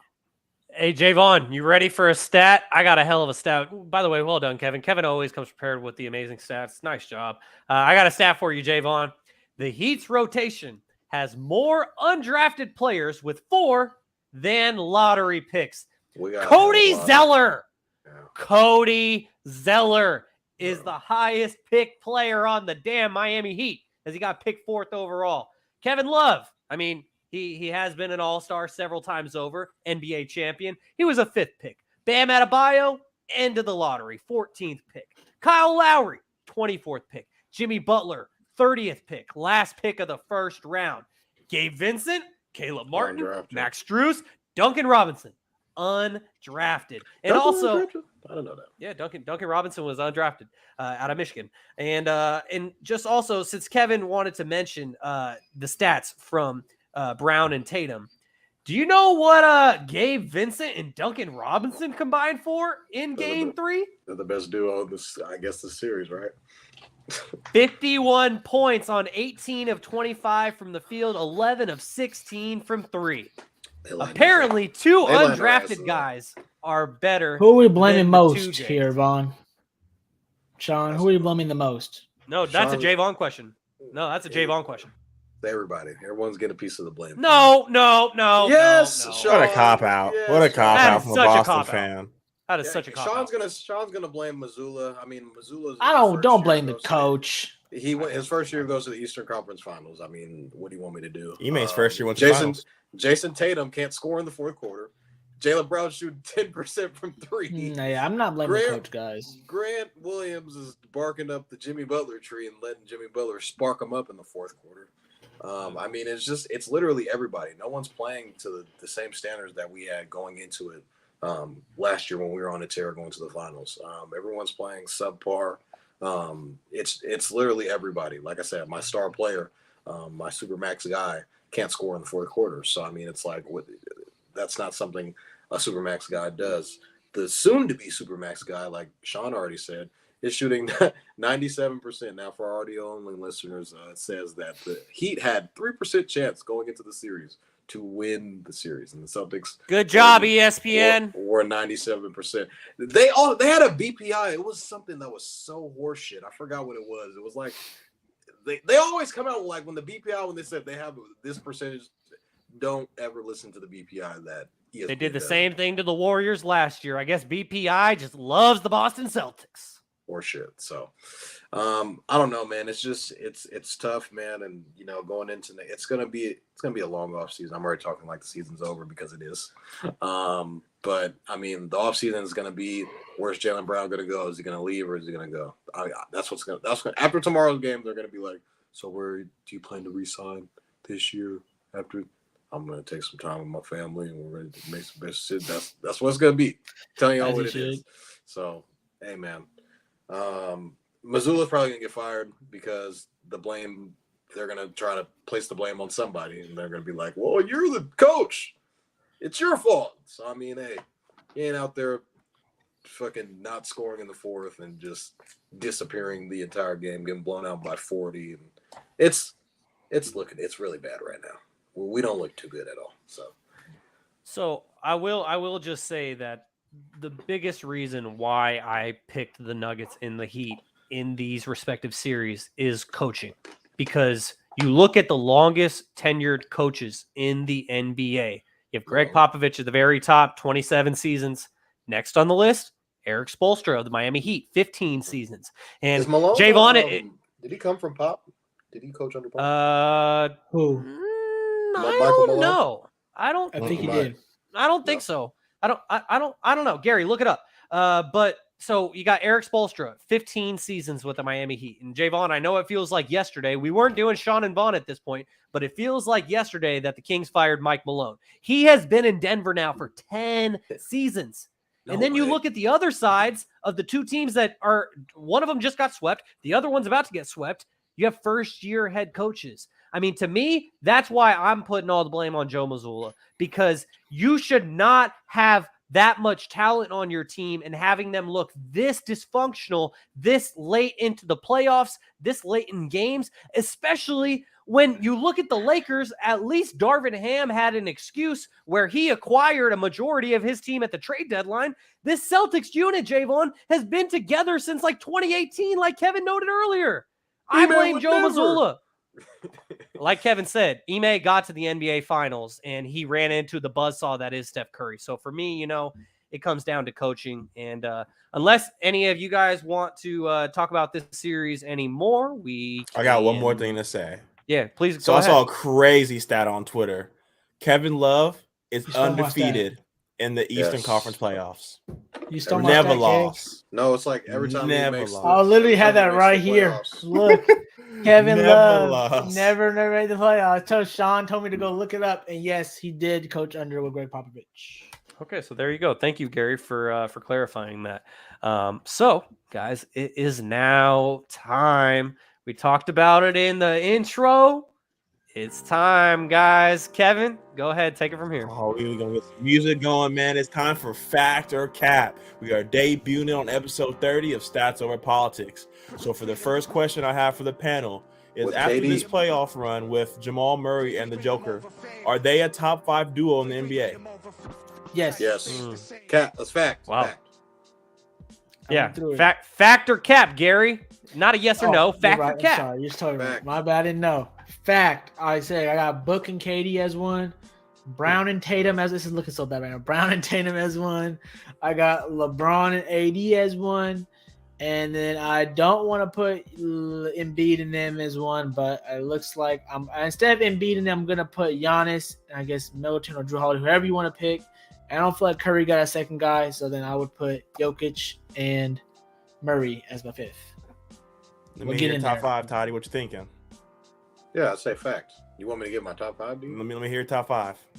You prepare enough? I don't really have I won't go in order, but I'll just name off Book, Katie, Jalen, JB, JT, Jokic, Murray, AD, Braun. Wow. Oh, Harden and Embiid. Boston Sabonis. Fox and Sabonis. There we go. I actually forgot one, PG and Kawhi, but yeah, I'm taking them out and I'm taking They Joel too out hurt. and I'm putting Giannis. I'll never know when they're playing together. So Straight up. What are you thinking, Sean? Okay, I guess I'll have to be devil's advocate on this one. I'm gonna say cap.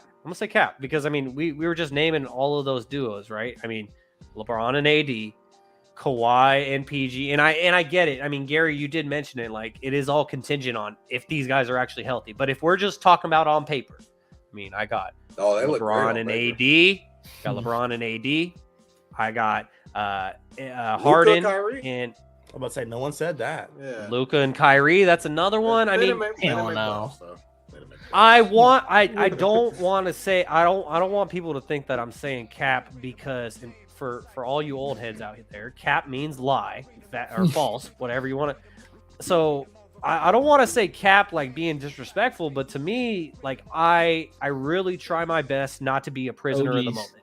And right now, a lot of us want to say yes, and I'm not saying you guys are saying yes, fact, because we're stuck in the moment. But to me, if we're just looking strictly on paper, I'm taking at least 5 duos over these guys. And so for me, I say cap. I don't know, Kevin, you want to answer your own question? I would have to go cap as well. You know, we have if you think about all these dudes healthy, you got Kawhi and PG, LeBron and AD. We have Yeah. Luka and Kyrie, Not playing Yeah. together. Missed the playoffs. Giannis and Drew or Middleton, whoever you want to throw in there. And then you have Chris and It's- Clay, it's or one Steph guy. Curry and Klay Thompson. That's true. And you actually forgot one, Jimmy Butler and Bam. Jimmy and Bam. We got Donovan- Oh, hold I would on. still- We're gonna put respect on Bam Adebayo's name now because no one wanted to do that last week. You guys remember when No. Jaevon was Yeah. saying they got Jimmy I have a Butler hot and take who else? actually. I have a hot Still feel take. that way. I have a hot take right now. It's probably bad timing and everything right now. But these Go ahead. actually it's not hot because the way I'm gonna caveat it. These playoffs I would have took Bam over AD. Simple as that. But anyways. No, you wouldn't have. Yeah, have I to would lie have. for At least he that. came. At least he came competitive enough. AD I know was he wouldn't averaging get 4 bullied. blocks coming into this series. You He were said going to wouldn't take be Bam getting over bullied. AD? This is why you Yeah, I said would have that we're took going Bam to be over famous. AD the way it was looking like. This is All why right. Cavs said we're Gary, gonna be famous. Gary, Just kidding. Bam I really don't Adebayo. believe that, to be honest. Bam Adebayo has gone against Al Horford. Let's just say And Bam had Anthony a better. Davis went against arguably the best big man in the game. What are you talking about? You are right, but would you take Bam or AD this playoff run?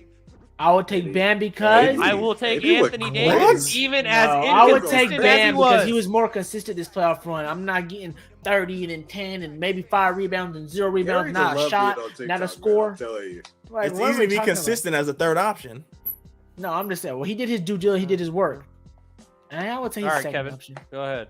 All right, for the second question. So we're going to start this one off with Todd because this is his man. We were talking about it earlier. Fact, I After already saw the this bottom line. finals Fact. run, is Jaylen Brown going to be a Celtic next year? Fact, we can offer him the most money.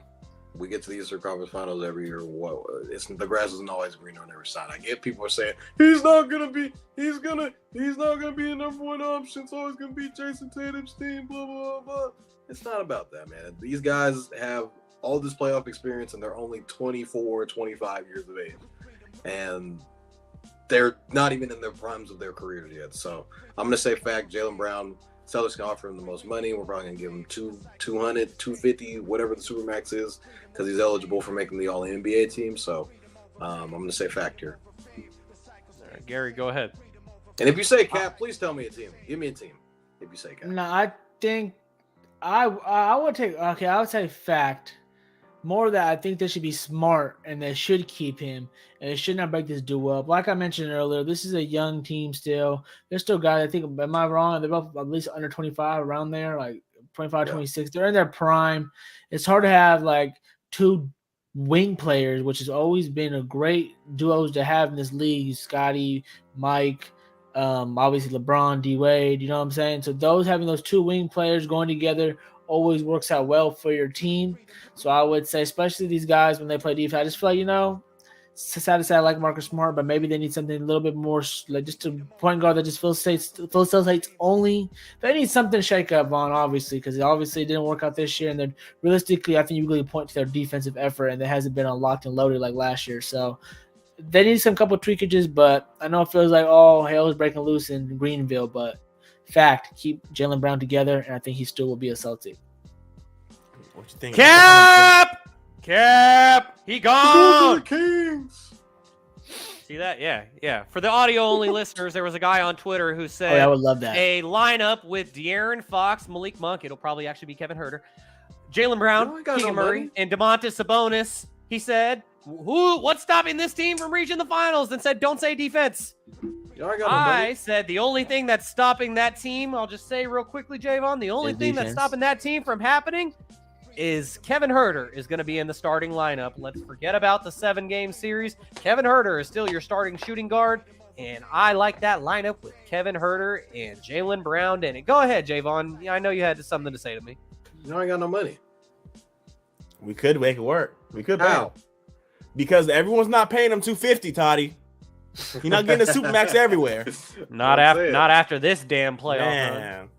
He don't want that money, though. They got to the conference finals because of Jason Tatum. I can see this, though, happening. I can see him getting the money and the Celtics wanting to keep him, and maybe he says, peace, give me my bag and let me get out of here. I can see that happening. Sign and trade? Yeah, like, give me my bag, and yeah, like everyone else usually do. Like everyone does. Like Beal's probably going to do, or Bane might do. I want De'Aaron Fox. You're not getting De'Aaron Fox, bro. No deal. Good It's luck. no deal. You may want him, but he ain't available. Yeah, he's not available. Yeah. Good luck. I think you're forgetting that he's a free agent, so y'all can just walk with nothing. With old 7 jerseys getting burned. That's the only thing you're left with. Oh no, you know what Kevin's gonna say? He's gonna say Harrison Barnes. That wouldn't work for Jaylen Brown, but I'm saying he's gonna be a free agent, bro. He can just walk. Pack his bags and pick where he want to go. Went to the Warriors. Or we signed the trade like Gary. Uncle Manny agrees. Sign and trade. Give me De'Aaron. So Kevin, answer your own question. Fact or cap? I think it's cap, man. Like we mentioned, we went over the past 6-7 years with this duo, and it hasn't panned out. And you're gonna pay $600 million to that to come up short, and to finally break through 1 year and still come up short. Yeah, you've had 3 different coaches, so you can't say it's coaching. They had to rotate. They've had the same core with Jason Tatum and Jaylen Brown. They've had rotating older guys with Kemba and Terry Rozier, and Kyrie. But they've had the same core together. Besides Al Horford going to the OKC for a couple games, he's been there forever. So they've had the same core. They switched coaches. How long are you going to keep blaming the coaches? We mentioned earlier is Joe Mazzulla on the hot seat. Are we just going to keep blaming coaches and letting the Celtics skate, or are we going to have to do something? Toddy, could you imagine if you guys had Damian Lillard on your team? Oh my God. That's what I'm saying. Damian Lillard. You can really move that guy for a proven guy. Like we mentioned, Jason Tatum struggles in the playoffs, early in the playoffs, and Jaylen Brown came up and played that role. We get Dame in the third. Hey, there's a lot of things you can do with that. You have to think about what's gonna better The Celtics. What's she making all them faces for, Sean? You're sending Why You're would sending more stuff. why would Portland give up more than they're getting? Giving up Damian Lillard, who is a better player than Jaylen Brown, And their plus pick- the number 3 pick. What are you? That was a smoking? Celtics take. Have ever been one more ever? He trying to hit that 3 again, like Jason. Hey, man. And it's You know, crazy. How many NBA days has it been since the 50 ball he had? How All-star. tables be turning. It's Man. literally been Tables like be 8 days. All right, Kevin, keep it going. All right. What's that, So after this Portland? playoff run, is Jamal Murray a top 5 point guard? No. Why not? Cap. Why Hear not? him. Tell us Give why. me a list. Yeah, okay, well, I'll give you the list. Dame, there's Steph. Who else we got? Doncic. Dame, Steph, Luka. I mean, shit, I know you guys are all hating on him. John Morant is better than Jamal Murray. Mr. The Dangler. dangle? Mr. Nah. Dangler. $40 million dangler. There's that Fox boy who was just named Kyrie. All-NBA. SGA. My favorite player, Kyrie. Spider. SGA. I'm giving you people to name, but it's not my answer.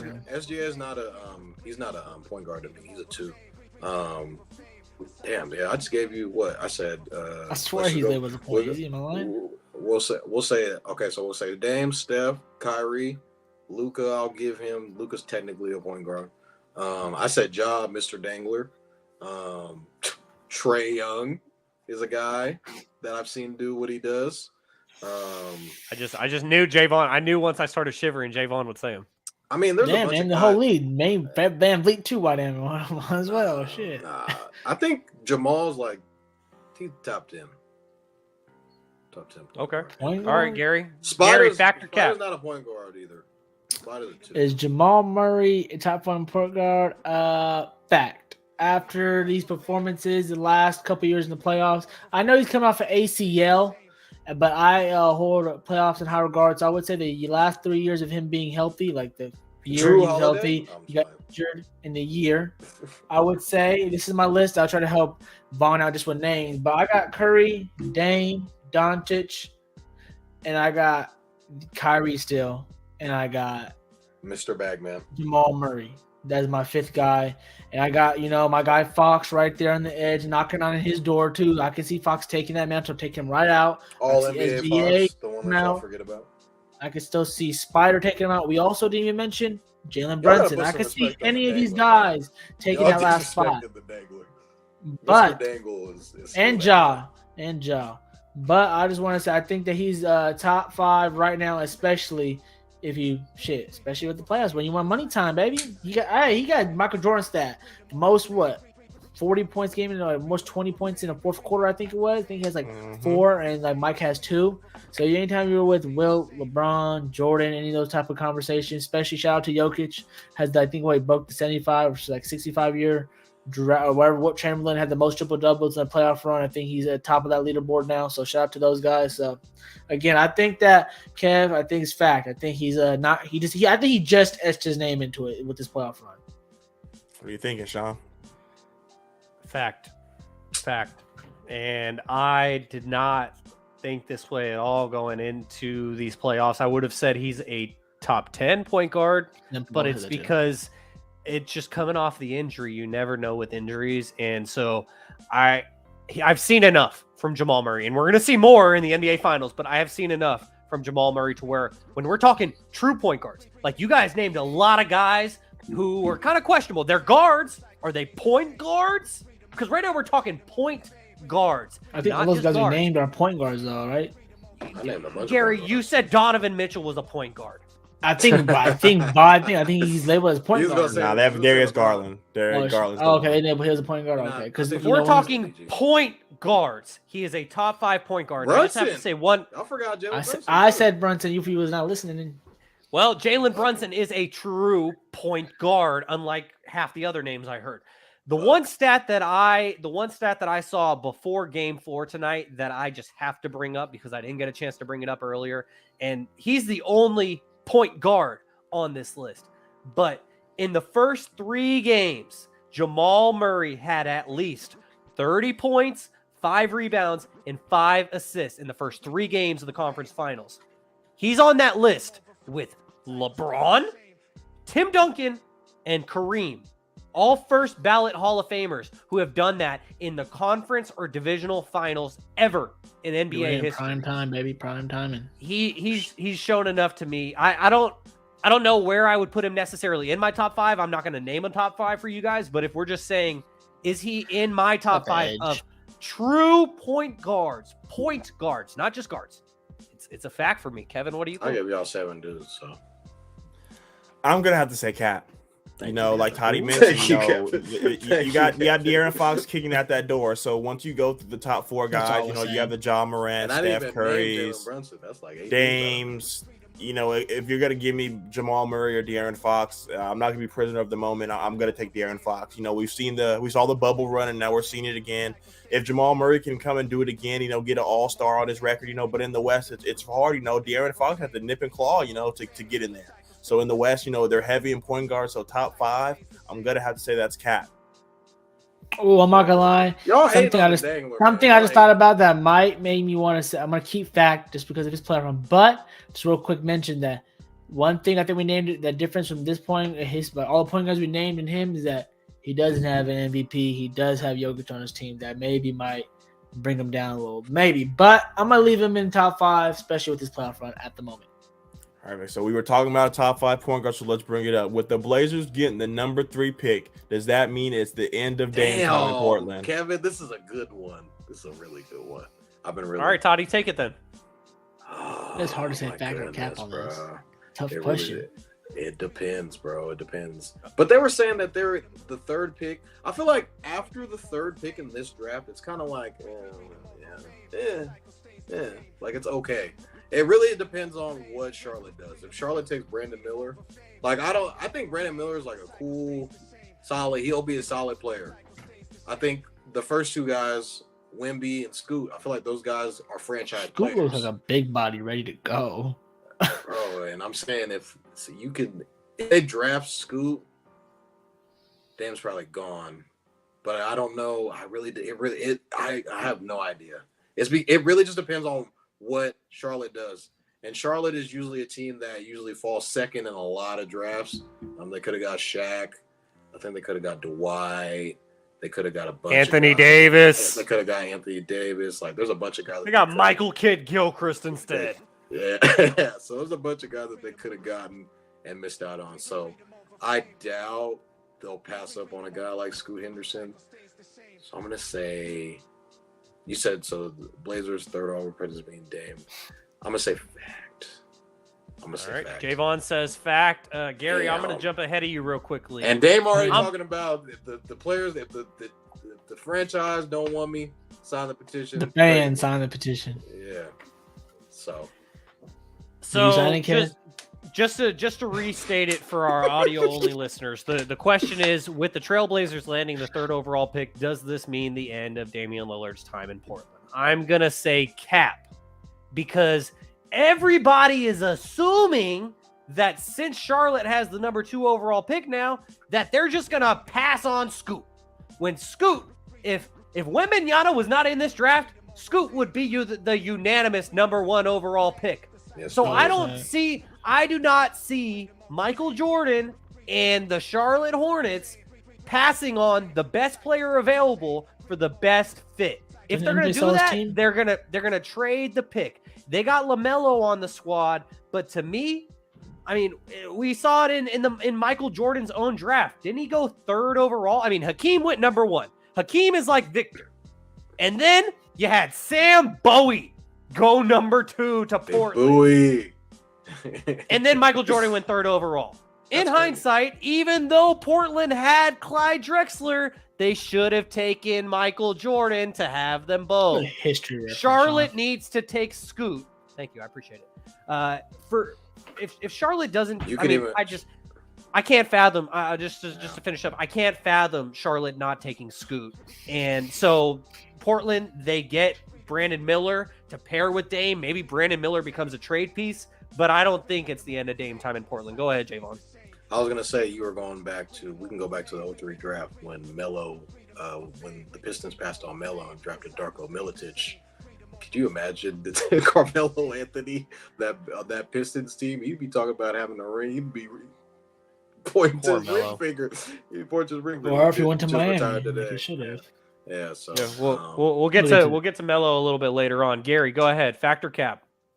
I think if I'm reading this correct, I think it's cap. I think that Dame time will still be in Portland next year. Really, what I wrote here is it means make a decision, trade him or trade the pick for help. I think they're at this point now. Like, I don't think Dame is gonna request a trade. I think he said it millions of times. So I think he's literally like I said, which is so smart, which is he should do because he knows he's been loyal. I don't think the fans would get mad at him. I think that at this point, since he dug himself so deep about being loyal and staying, doesn't know what the other side's going to be and things of that nature, I think he's putting the ball in Portland's court and the fans' court. Say, you guys don't want me, I'm fine with leaving. You know what I'm saying? I try to be loyal, but y'all want me to leave, it's all good. So I think if the Blazers really want to do him a favor, they'll just take the blame and say, yes, we traded him because we wanted to start over with a young team and things of that nature and get picks back and give Dame a better situation. But do I feel like they're going to do that? I don't really think so. I think they're going to try to keep their all-star, the ticket getter, the main attraction of the show. And you know what? Try to hopefully trade this pick to give him some help because like Dame said, I think he mentioned it, you have to trade this pick for some help. Like there's no way. I'd be so irritated if I was Dame if we picked the young guy and we just keep him. There's nothing against the young guy, obviously, but we all know it's pretty tough, as we've seen with this Warriors team this past year. It's pretty tough to pick any young team, the steps in this league that you have to take. So you can't really win one of your young guy out the gate. All right, Kevin, answer your own question. I'm gonna have to go fact. I think Dame's gonna go to ownership and they're gonna look at him like, you know what? Let's have a win-win situation. We've been in a lot of lose-lose situations. This is a win-win situation. Anthony Simons averages 28 points with Dame outside the lineup. We saw the emergence of Shaedon Sharpe. I saw it in person when I went to the Kings closeout game. He went for 35. Shaedon could rock. So you have that backcourt, and you imagine you're not gonna get a Rudy Gobert haul for Dame, but you're going to get a little mini haul. So you have those two guys. You have Nazar. You have a lot of young guys you can continue to build on, and you already have the third pick. So bringing in a guy with Brandon Miller to put with that backcourt, you can just continue to build, and you send Dame off and give him a chance to win a championship. If you wanted to go all in around Dame, it would have been the year after they went to the conference finals. But they didn't. They kept with the team. You kept with Joseph Nurkic and CJ McCollum, and I think now it's time to just put a chapter into this chapter and move on. So I definitely think Dame's time is coming to an end. Get a haul, and Chauncey's the right guy to start this rebuild with. Would you trade Dame and trade the third pick just to get more assets? Hell no. No. If they're doing that, they're getting moved to Seattle. No, yeah, they need the young. I think. You mean for Jaylen Brown, Javon? I don't think it's out of the realm of possibility that they do that, though. I think it's still up in the air. But it's like, what are they going to bring in? I know Sean's going to say Mikal Bridges, but what are they going to bring in that's going to make them over that hump? Mikal Bridges is not bringing them over the hump. You just named it. You said they got Anthony Simons, the guy who averaged 28 points. But he's out of there. With a trade, he's out of there. There's no way. Yes. Simons is probably going over Sharpe. Because Simon's proven. Kev is pointing out that I think if the team really wants to point towards the young, if they want to peak towards the young, then I feel like then they're gonna have to make that move for him. Like what I'm saying, coming together. But I think Dame's gonna go ask for the trade? I don't think so. I don't think Dame asked for a trade. They got to move him out of there. Like they're gonna have to come up to him, like we said. Close his house. Sit down and say, buddy, let's do a win-win, like Kev said. That's what they're gonna. And they'll probably ask him where he wants to go, and Dame will give him a list of teams. I hope. I would hope. They'll send him to the Magic. Send him to the Knicks. The Knicks. Just want to revisit the factor cap about Jamal Murray being a top 5 point guard, as we had a YouTube commenter, Harry, said Murray has a higher ceiling. Maybe he's saying than Fox or whoever else we were comparing Murray with. But, Murray does have a very high ceiling. So we shall see. Kevin, I know that you have to be up early. Do you need to cut out now, or are you going to continue to rock with us? Yeah, no, I'm going to cut on out of here, fellas. Got an early morning ahead of me, but keep killing it, fellas. I'll tune in until I fall asleep. All right. We appreciate you, Kevin. Thank you. Just thank you to Kevin for letting us get on after the Lakers game, because we all wanted to watch it finish. We appreciate you, Kevin, and we'll see you again next week. All right, fellas. All right, Kev. Have a good day tomorrow, brother. All right. So, guys, now let's keep it moving here with episode number 30 of Stats Over Politics. As always, I'm Sean Holko alongside my guys, Jaevon, Toddy, and Gary Singh. Kevin Dent will be rejoining us again next week. I just wanted to ask everyone, if you're watching on YouTube right now, make sure to give us a like. It really helps us grow. And if you enjoy the show, hit subscribe to get notifications when we go live, just for a particular situation like tonight where we started a little bit after 7. We actually started around 8:20 because we had to watch the rest of that Lakers sweep. So I for one, really enjoyed it. Lakers were swept. Follow us on Instagram and TikTok at Stats Over Politics and on Twitter at Stats or Politics. Make sure to subscribe, rate, and review on all podcast platforms. If you're enjoying the show, give us 5 stars. We'd really appreciate it. As I mentioned, you are tuned into episode number 30 of Stats Over Politics. Sean Holko alongside Jaevon, Toddy, and Gary Singh. So now, guys, let's get to the NBA draft lottery because, this entire show is basically just my victory lap because I called this one too, as the Spurs won the NBA draft lottery, and by proxy, they will get Victor Wembanyama. So, Gary, what was your reaction to finding out that the top 3 was the Spurs, the Hornets, as we covered, and the Trailblazers? So what did you think about the Spurs getting Wembanyama? Yep, just to make this a little rapid, I think as it should be. You know what? Like the Spurs, they have that France connection, obviously, with Tony Parker and Boris Diaw. And I know you've seen Gilbert Arenas said the picks are in. I know that he's trying to expose something. But I would say that hey, Pop, I'm glad. I feel like he's one of the best coaches of all time. Even though I would put Pi Riley as my GOAT, we can get that to another day. But I think that, I know. I thought about the other day really, really hard, Sean. Right. Anyway. Well, we will revisit that over the summer when there's nothing but baseball. Go ahead. No problem. But anyways, I would just say, I think it's a win-win situation. I think he's going to a great organization. He's going to go to a great coach. And he's going to go to a young team that doesn't have too much talent, but I feel like he's going to be able to do some things. I don't think the whole Wemby conversation, I think still LeBron has had the most pressure coming out of high school. And I don't know about hype-wise. I guess maybe hype. I still think it's LeBron over hype. It's just how everything was built back in the day in terms of everyone was sitting down watching his high school games. He was on Cover Magazine. Those were big things. I feel like there's so many entertainment things nowadays. I know it's probably more exposure for him, but I just feel like since there's so many different, and him just being also from another country, I feel like just brings it less for us here, where the majority of the basketball fans are in the NBA. So I would just say that I think it was a win-win for everybody in the NBA, the Spurs, obviously, and I think Wemby, as we've seen by his face, he looks pretty excited. Looks like he's happy as hell when he dodges the bullets from the Rockets. So it's gonna be a cool thing. I think it's gonna be a cool thing to see and watch. What do you think, Jaevon? Well, technically, he hasn't gotten drafted yet, so the Spurs got the number 1. This is the safest assumption in the world to make. You know what was crazy? Make that bet, Vaughn. He's minus 1,000 to go to the Spurs. If you guys want to, for people who don't get, we got to put $1,000 to win $100 on the Spurs to draft him. But it was just crazy, Wendy was already in France, posted up at his house, talking to him. How does it feel to be going to the Spurs? like this isn't the draft; this is a draft lottery. So obviously, it's a big deal. You saw. Was it R.C. Buford? Is he the general manager or he's the owner? Who's that? Whoever he's the manager. R.C. Buford is the general manager, but I think we saw a minority owner who was up there. Yeah, he was pumped. He was geeked. So I mean, the Spurs aren't new to this whole tanking thing. We kind of forget that they did tank this past year, and they tanked to get David Robinson. They tanked to get Tim Duncan. People are saying, let's not forget that these guys are master class tankers, so they know when to tank. Going into the year, Pop was saying this is not a team you want to bet on to win the NBA championship.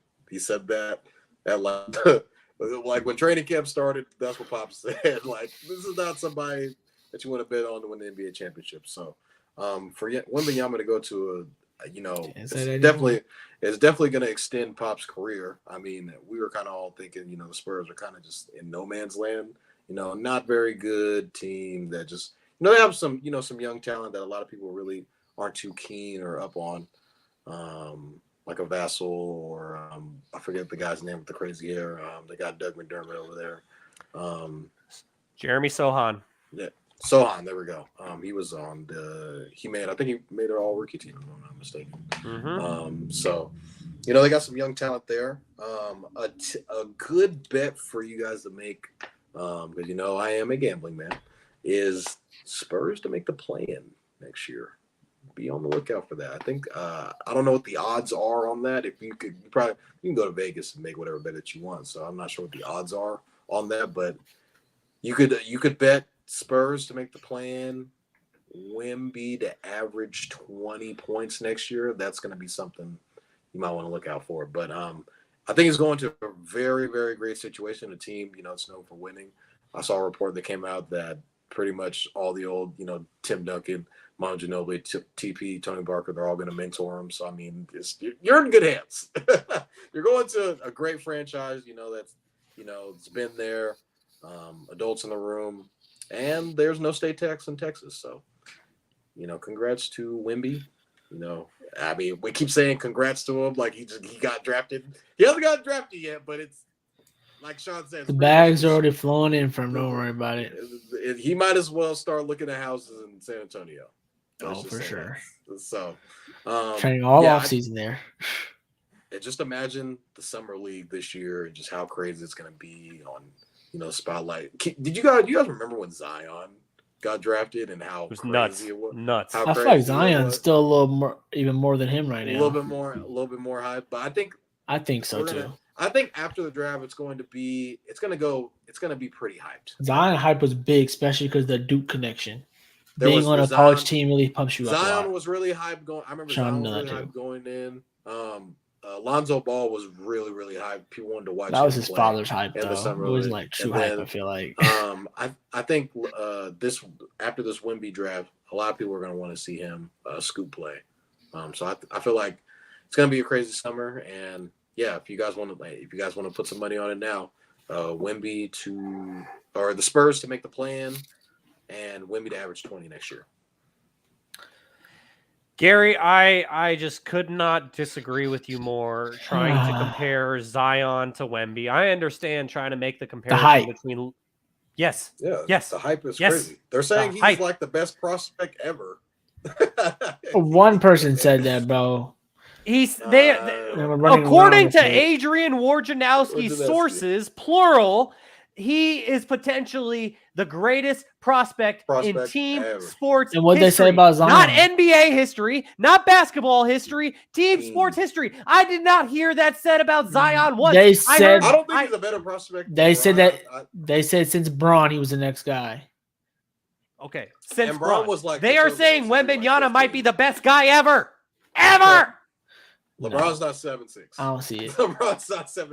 That's the only thing. Wemby may go. No, I think he's gonna be great and do good. I think he's gonna do good, but I don't know. Hype wise, I just feel this is maybe me, maybe my bubble. I just feel like LeBron and Zion were hyped up. Even maybe like you said, Lonzo might have been a little more hyped up. I'm just talking about like the media praise, maybe like the accolades of what he yeah, exactly. Maybe more like what he's going to become and like the greatness. Yeah, I agree with you, Sean. Maybe the greatness trajectory, I would say, is on his side over Zion. We're talking about the actual hype of like just like daily on the internet, daily on talk shows, dunks, crazy. Zion was a walking dunk fest, viral video, literally. Yeah. Literally. So that's why I feel like views, kids. I bet you more kids knew about Zion than Wemby. I just have a feeling. There's a lot of hype around Zion too. That's what I'm just trying to say. That type of hype. Maybe not the trajectory of the brand, but that type of hype. You could say it's not. You could say it's not because he played overseas, so that's probably the only reason why. Yeah, exactly. That's what I mentioned. Yep, exactly. And I would agree with you when it came to Zion and the hype machine that like I knew about Zion when he was a sophomore because he was throwing down 360. Drake was wearing his jersey. Yeah, it was crazy. Yeah.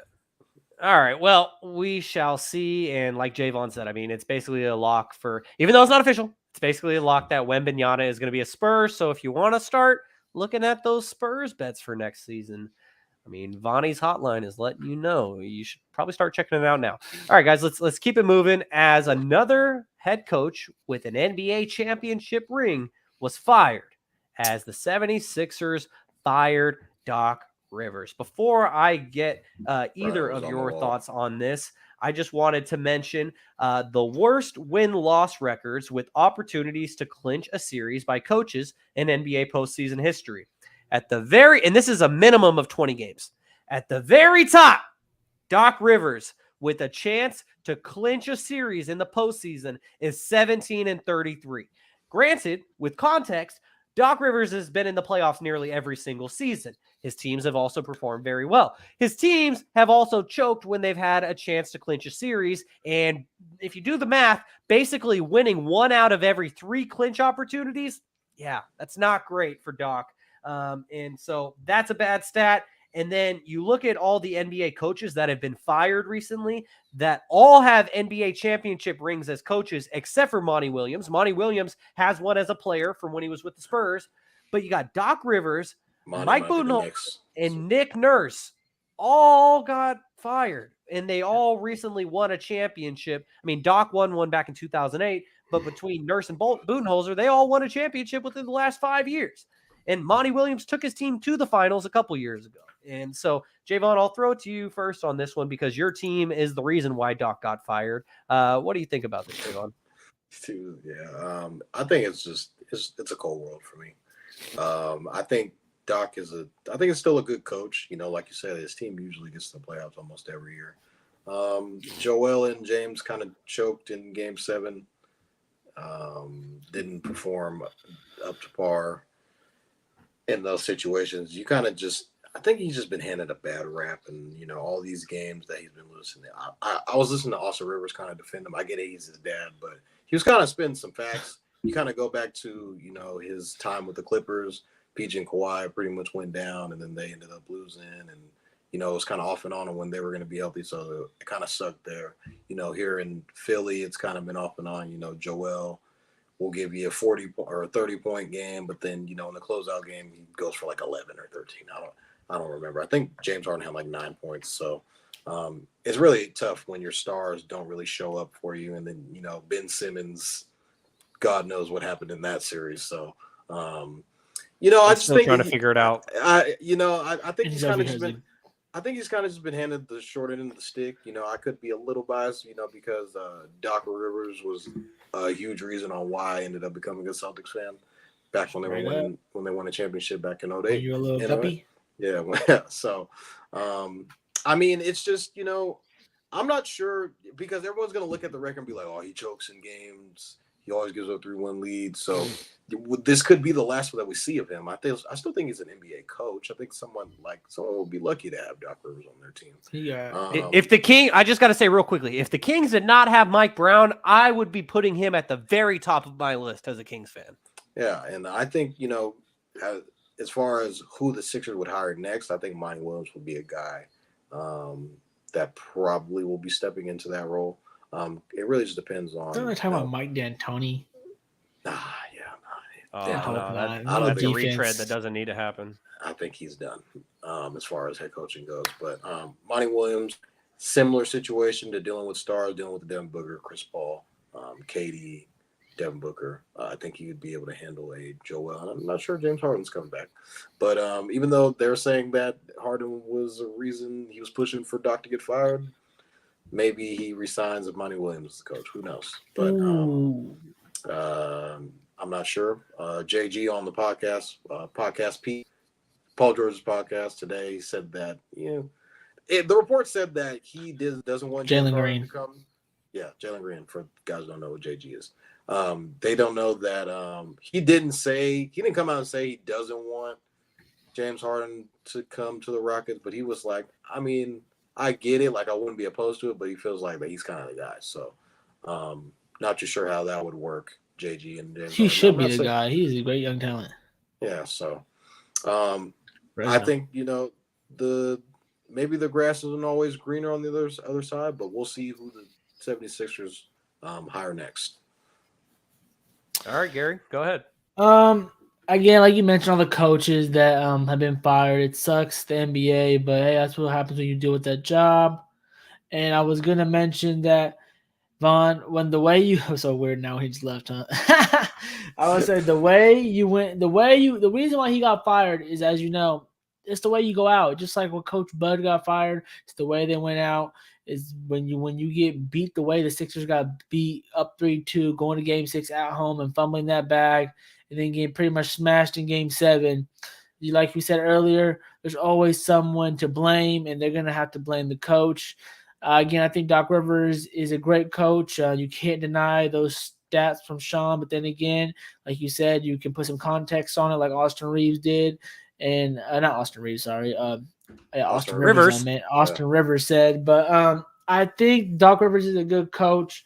I feel like he kind of does get the short end of the stick, but I feel like Shaun said, he gets there and he gets there and he just hasn't got over the hump, which is sad to say. And I just don't think it's his fault. I think he has played. Actually, no, I do think he does have a partial blame of the pie, like always. Like I keep saying. That Gary, that those stats are across 4 teams: Orlando, exactly. Boston, LA Clippers, and now Philly. That it has followed him throughout his entire career, so it's hard to say he isn't to blame. No, exactly. He has a partial blame of every situation, obviously, because he is the head coach, and that's why he's getting let go. But I just don't think that.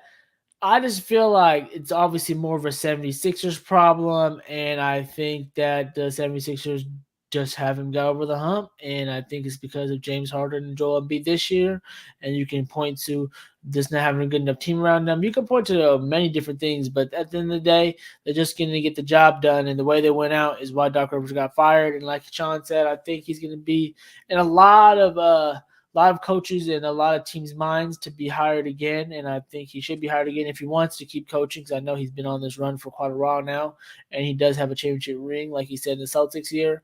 But I hope he does get his respect and gets a chance to prove it one more time that he takes teams deep into the playoffs, and it just sucks to say he hasn't got them over to that official big hump yet, but he's taken, like he said, all those teams on great playoff runs, and hey, at the end of the day, you got to blame the players, man. A lot of the players that were on those teams fumbled that bag. Kawhi Leonard and PG. This year, Joel and Harden.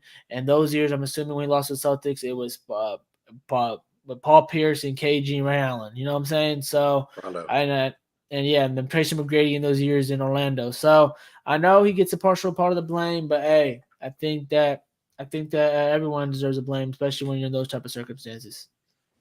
All right, guys, let's keep it moving. And now let's get to a couple players who have retired officially in the last week. And that is Carmelo Anthony, who announced the news today, and Andre Iguodala, who I believe announced the news last Tuesday, or maybe we just missed it for last week's episode. So Carmelo Anthony, as we know, he had a Hall of Fame worthy career. He was a 6-time All-NBA selection, 10-time All-Star, 3-time Olympic gold medalist, Olympic Melo. 2003 NCAA champion. He was on the all-rookie team. He was the scoring champion during the 2012-13 season, 9th all-time in scoring in NBA history, and he made it on the NBA 75th anniversary team. You switch it over to Andre Iguodala. 4-time NBA champion, a 1-time finals MVP, 7 finals appearances, a 1-time All-Star, 2-time All-Defense selection, and a 1-time Olympic gold medalist for Andre Iguodala. And Andre Iguodala has on his resume that with the state of the world on the line, who am I taking? Last shot? I want Iguodala. The most iconic moment in Max Kellerman's first take. So funny, bro. Oh my god, He was serious. He was dead ass too. That's the funny part. He was so serious. Yeah. So Jaevon, what do you think about these careers? I mean, to me, I think it's unanimous for all of us. Carmelo Anthony is a first ballot Hall of Famer.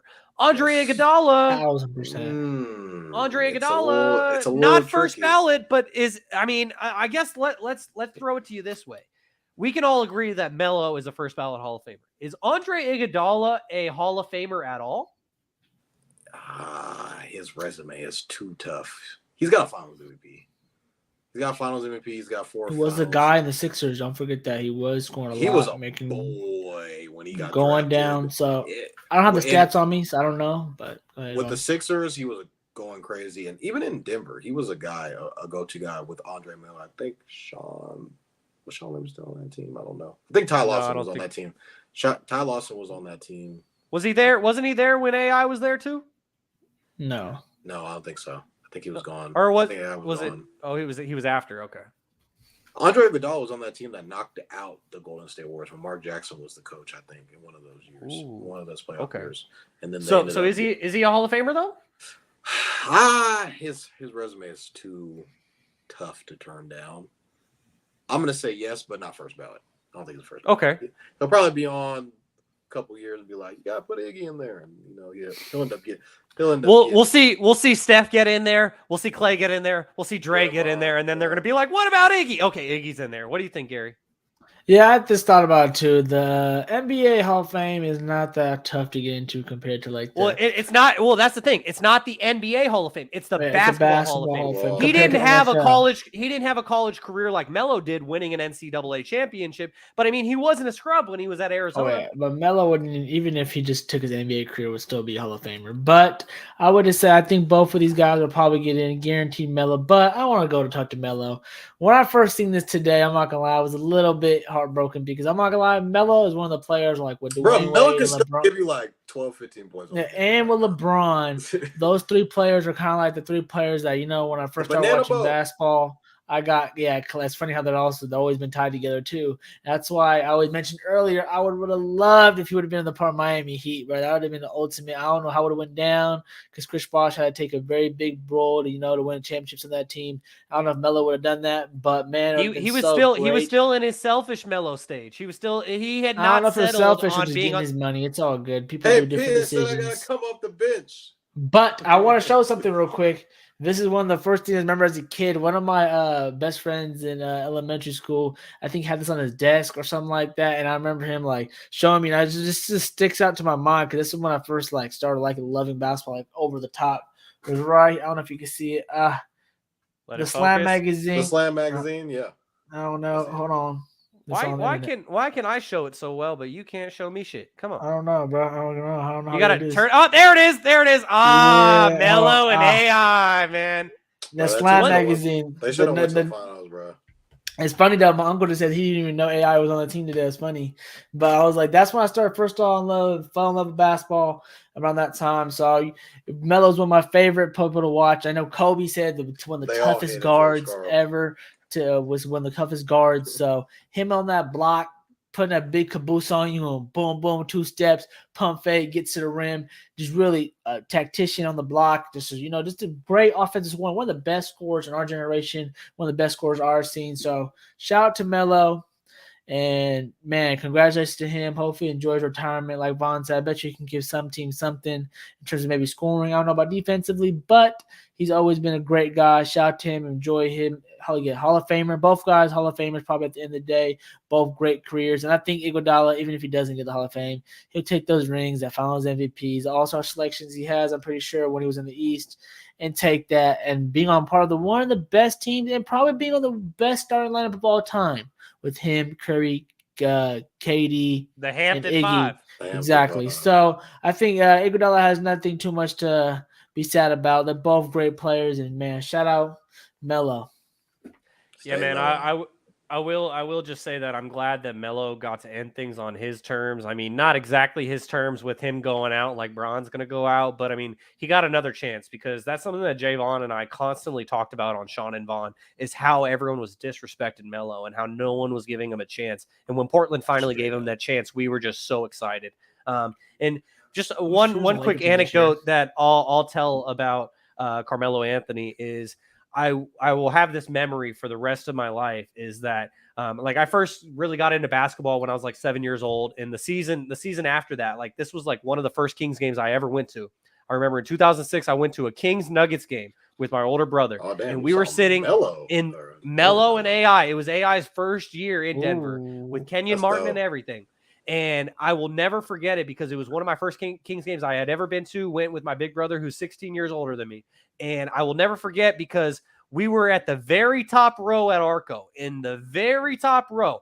And before the game started, there was a Kings season ticket representative who came up to us and was like, "Hey, I heard this is your first game." And I was like, "Yeah, it is." And obviously, like 8-year-old Shaun. And then I remember she gave me a little pen that had a basketball on the top of it. And she said, "Well, since it's your first game, we should get you in some better seats." And they moved me and my brother down to the lower bowl. We were like maybe 10 rows back of the court. And it was like one of my first games ever. And man, I will never forget that. And I will never forget that it was against the Denver Nuggets because they absolutely torched the Kings. They wrecked us. Wait, y'all make playoffs that year? You said 2006, right? It was 06-07. So it was the first year that they didn't. Little did I know what I had. But man, that game and that memory, even with Melo and AI torching the Kings, like that is a memory I will have for life. And like you guys see how big of a basketball fan I am now. Melo, that Denver team was so cold, bro. I'm telling you, it was Melo, AI. Marcus Kenyon Martin. Kids don't Birdman. J.R. Smith was on that team. Like that team was Birdman. But they all hated George, like bro, with a passion. Hated George. Everybody hates George Karl. They almost got past them Lakers that one year too. But yeah, they ran into Kobe. I think Kobe won it that year. Yeah, Kobe won it that year. Yeah, they won the finals that year. So. Man, Melo, great memories, man. Straight up. Yeah, man. All right, guys, as we're running out of time here on episode number 30 of Stats Over Politics, Sean Holko alongside Jaevon, Toddy, and Gary Singh. We got 3 NFL topics real quick, guys, but these are going to be like quick hitters. I want to hear your quick reaction, then we're going to keep it moving. Our childhood guys are leaving, man. Just yeah, for sure. We can spend a little bit of extra time on this first topic because it's a serious one, and it's a sad one. As an NFL legend and civil rights activist, Jim Brown died at age 87 this past week. He was known as arguably the greatest running back in NFL history, but to me, I mean, all of us, he far preceded our time. He even preceded Uncle Manny's time. No offense, Uncle Manny. But like, we never got to see Jim Brown play or even highlights of him play really that much. Exactly, right? But one thing we do know about Jim Brown is that he was at the forefront of changing things, not only for the black community, but for the world in general. And we all think back to that. I forget what the official name of it was. The conference when it's like him, Muhammad Ali, and Kareem was there. Yeah, when Kareem was still Lou Alcindor and Jim Brown was the leading catalyst for that. And then I even heard Michael Wilbon tell a story today on ESPN about when the Rodney King riots were going on and people were tearing up LA. And Jim Brown literally brought Bloods and Crips to his LA home and said, "Check your guns at the door. None of that shit's going to happen in my house. We're going to have a talk and we're going to have a discussion to end this violence." And Jim Brown was the type of guy, and this is a story according to Michael Wilbon on ESPN today that I heard. Jim Brown was the type of guy that he brought LA Bloods and Crips into his house, and they were at peace when they were in Jim Brown's house. And that's how much of an icon he was. And I would be remiss if I didn't mention that he did have there were never any charges, but he did have domestic violence issues that kind of overshadowed his career. Gary, if I'm going to tell the story of a man's life, I'm going to tell the entire picture. Don't hide the negatives, because let them live in peace, man. Don't throw dirt on someone they down. That's just me. Anyways, go ahead. Rest in peace, Jim Brown. Go ahead, Gary. I'm sorry, we disrespected him on that. You went to the whole story. I'm going to say, give him his flowers. Like he said, he did great things on and off the court, on and off the field. He probably, like he said, has some couple blemishes that, to be honest with you, I wasn't educated on. But let's not acknowledge him. Let's just say he had a couple blemishes. We can just say he has a couple blemishes on his record, but his overall purpose in life, he did great things on and off the field for his community and his people. Like you said, one thing that sticks out to me is when LeBron James bows down to him at half court, and just you could see the respect from a great iconic player to another great iconic player, just really laying the foundation to the future athletes to come forward. And man, RIP to him, and he made a great mark on everyone he touched. And, you know, I think that's just, again, give him his flowers, and rest in peace to Jim Brown. Toddy? Yeah, probably arguably one of the greatest running backs ever. He was a guy that was more than an athlete before the whole more than an athlete trend kind of started, if that makes sense. He was kind of the guy that was always on the forefront, as you already said. Activist, after the whole Rodney King thing, I was listening to Wilbon too when he was talking about the whole Blood and the Crip thing. But just looking for just change, because black athletes weren't really, that wasn't something that was too in style back when he was playing. And then kind of, you start to see the trend more and more guys around the league, just around sports in general. I think Jesse Owens might have been at that conference too, if I'm not mistaken. I think so. I think so as well. I could be wrong, but he's just been a guy that, somebody that was always yes, he's a talented football player, but he's much more than just a football player as well. So, rest in peace to him. He's somebody that activists look up to, and just people that play sports look up to as well. So, he gets the best of both worlds there. So, rest in peace, Jim Brown. Rest in peace, Jim Brown. I apologize for mentioning the blemish. I mean, Gary, I don't know. Maybe I could have phrased. No, you did a good job, but... Sean. That's just me being nitpicky. Go ahead, Sean.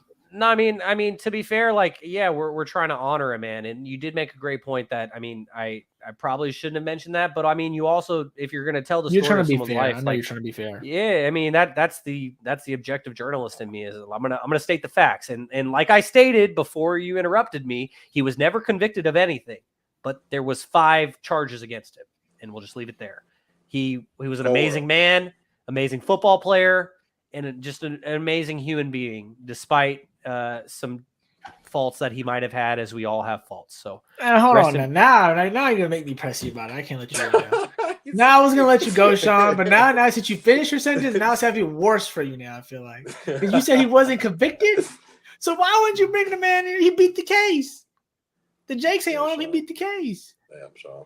Gary, I did robbery, and they said they convicted me of robbery, but I looked the camera, and I'm actually the one who got robbed. But they said that I was the one who was charged with it, but I didn't get convicted. That means I beat the case. If I beat the case, Gary, I'll leave it there, and you and I can talk about this after the show, because right, I got something to say to you, but we're going to talk about it after. Go ahead. All right. So, in other NFL news, Philadelphia 76ers / New Jersey Devils owner Josh Harris agreed to buy the Commanders for a record $6 billion, $6.05 billion. That's a lot of money. What do you think, Gary? I think that, to be honest with you, shout out to these guys making some money, man. I wish I could be in that field. I don't know what else to say. Hopefully, Commanders. Snyder family are coming up on being bad people, apparently. Exactly. I guess. Yeah. I don't know exactly. I will slander the fuck out of their name. You ain't got to. No, I was trying to see who the Snyders are, but now they're the old Washington Commanders owners, previous owners. So yeah, I think that's pretty cool. The 76ers, Josh Harris, I know he's been doing a lot of things with the 76ers over the years as well. And I think, you know what, like you said, didn't you say earlier, didn't someone else have a part ownership here? There's Magic Johnson being a part of that's pretty cool that Magic gets a little dip in the city of Washington. So probably just want to get into the NFL game after he's already in the baseball game. So that's pretty cool. Shout out to this team. Hopefully get the Commanders on track so they can start knocking off the Cowboys and knocking off the Eagles if our guy Kevin was here. Yeah, Kevin would be shaking. Kevin, he might be asleep right now. But Kevin would be shaking his head at you right now. But yeah, and also something to note about Magic Johnson is he is also a minority owner in the Los Angeles Sparks of the WNBA. So Magic just adding to his list of teams. They're on live on ESPN for the opener. Yeah, Friday night at 8 p.m. Yeah, it's crazy. So what do you think about this move, Jaevon? The Snyders are finally on their way out. It just goes back. I just go to the Mike McDaniel quote when he goes, "So wow, this team is selling for that much, and I can't get free coffee." That's kind of what it all comes down to. So, congrats to Josh Harris, and go ahead, Gary. No, I was just gonna say I think Shaun, let's get on them, like you said. The actual one thing we should mention is, thank God they're out of the ownership of the NFL now because all the things they did towards the racist remarks of like just having that name they had There's a previously for bunch this of shit, team, man. and There's just a whole- after they were educated on that, did not want to budge off that. After a lot of people were educated on how Native Americans felt about that word. So I feel like that obviously is good to get those type of people out of your league, and I'm glad the NFL pushed them out or wherever, forced them out or wherever, however you want to put it. I'm happy that there's a new group in here that's going to hopefully bring some fresh life and fresh opportunity and a new perspective to the NFL. It's going to help their ownership team. Yeah, without a doubt. And it also wasn't even just like the former name that they refused to change. There was so much more to it, and the investigations into the football team over the last 5 years and all the misogynistic things and all the things that they did. Hide money too, I heard. They did a lot of bad things. They treated women terribly, and there was just so much bad stuff that has happened under the Snyder's ownership. And also since Mike McDaniel. Yeah, and also since Mike McDaniel was brought up, let's not forget that like in 2013, the Commanders, or the Washington football team, formerly known by another name, on their coaching staff, they had Mike Shanahan, Kyle Shanahan, Mike McDaniel, Matt LaFleur, and Sean McVay. All 5 of them on their coaching with Robert staff. Griffin III, right? That was Robert Griffin third year. Yep. And that's when they were cooking. Jay Gruden. Jay Gruden ended up being. Oh, and Jay Gruden. Thank you, Jaevon. And Jay Gruden. And as our guy Emiliano says, a $6.05 billion punishment, in air quotes, for Snyder. Yeah.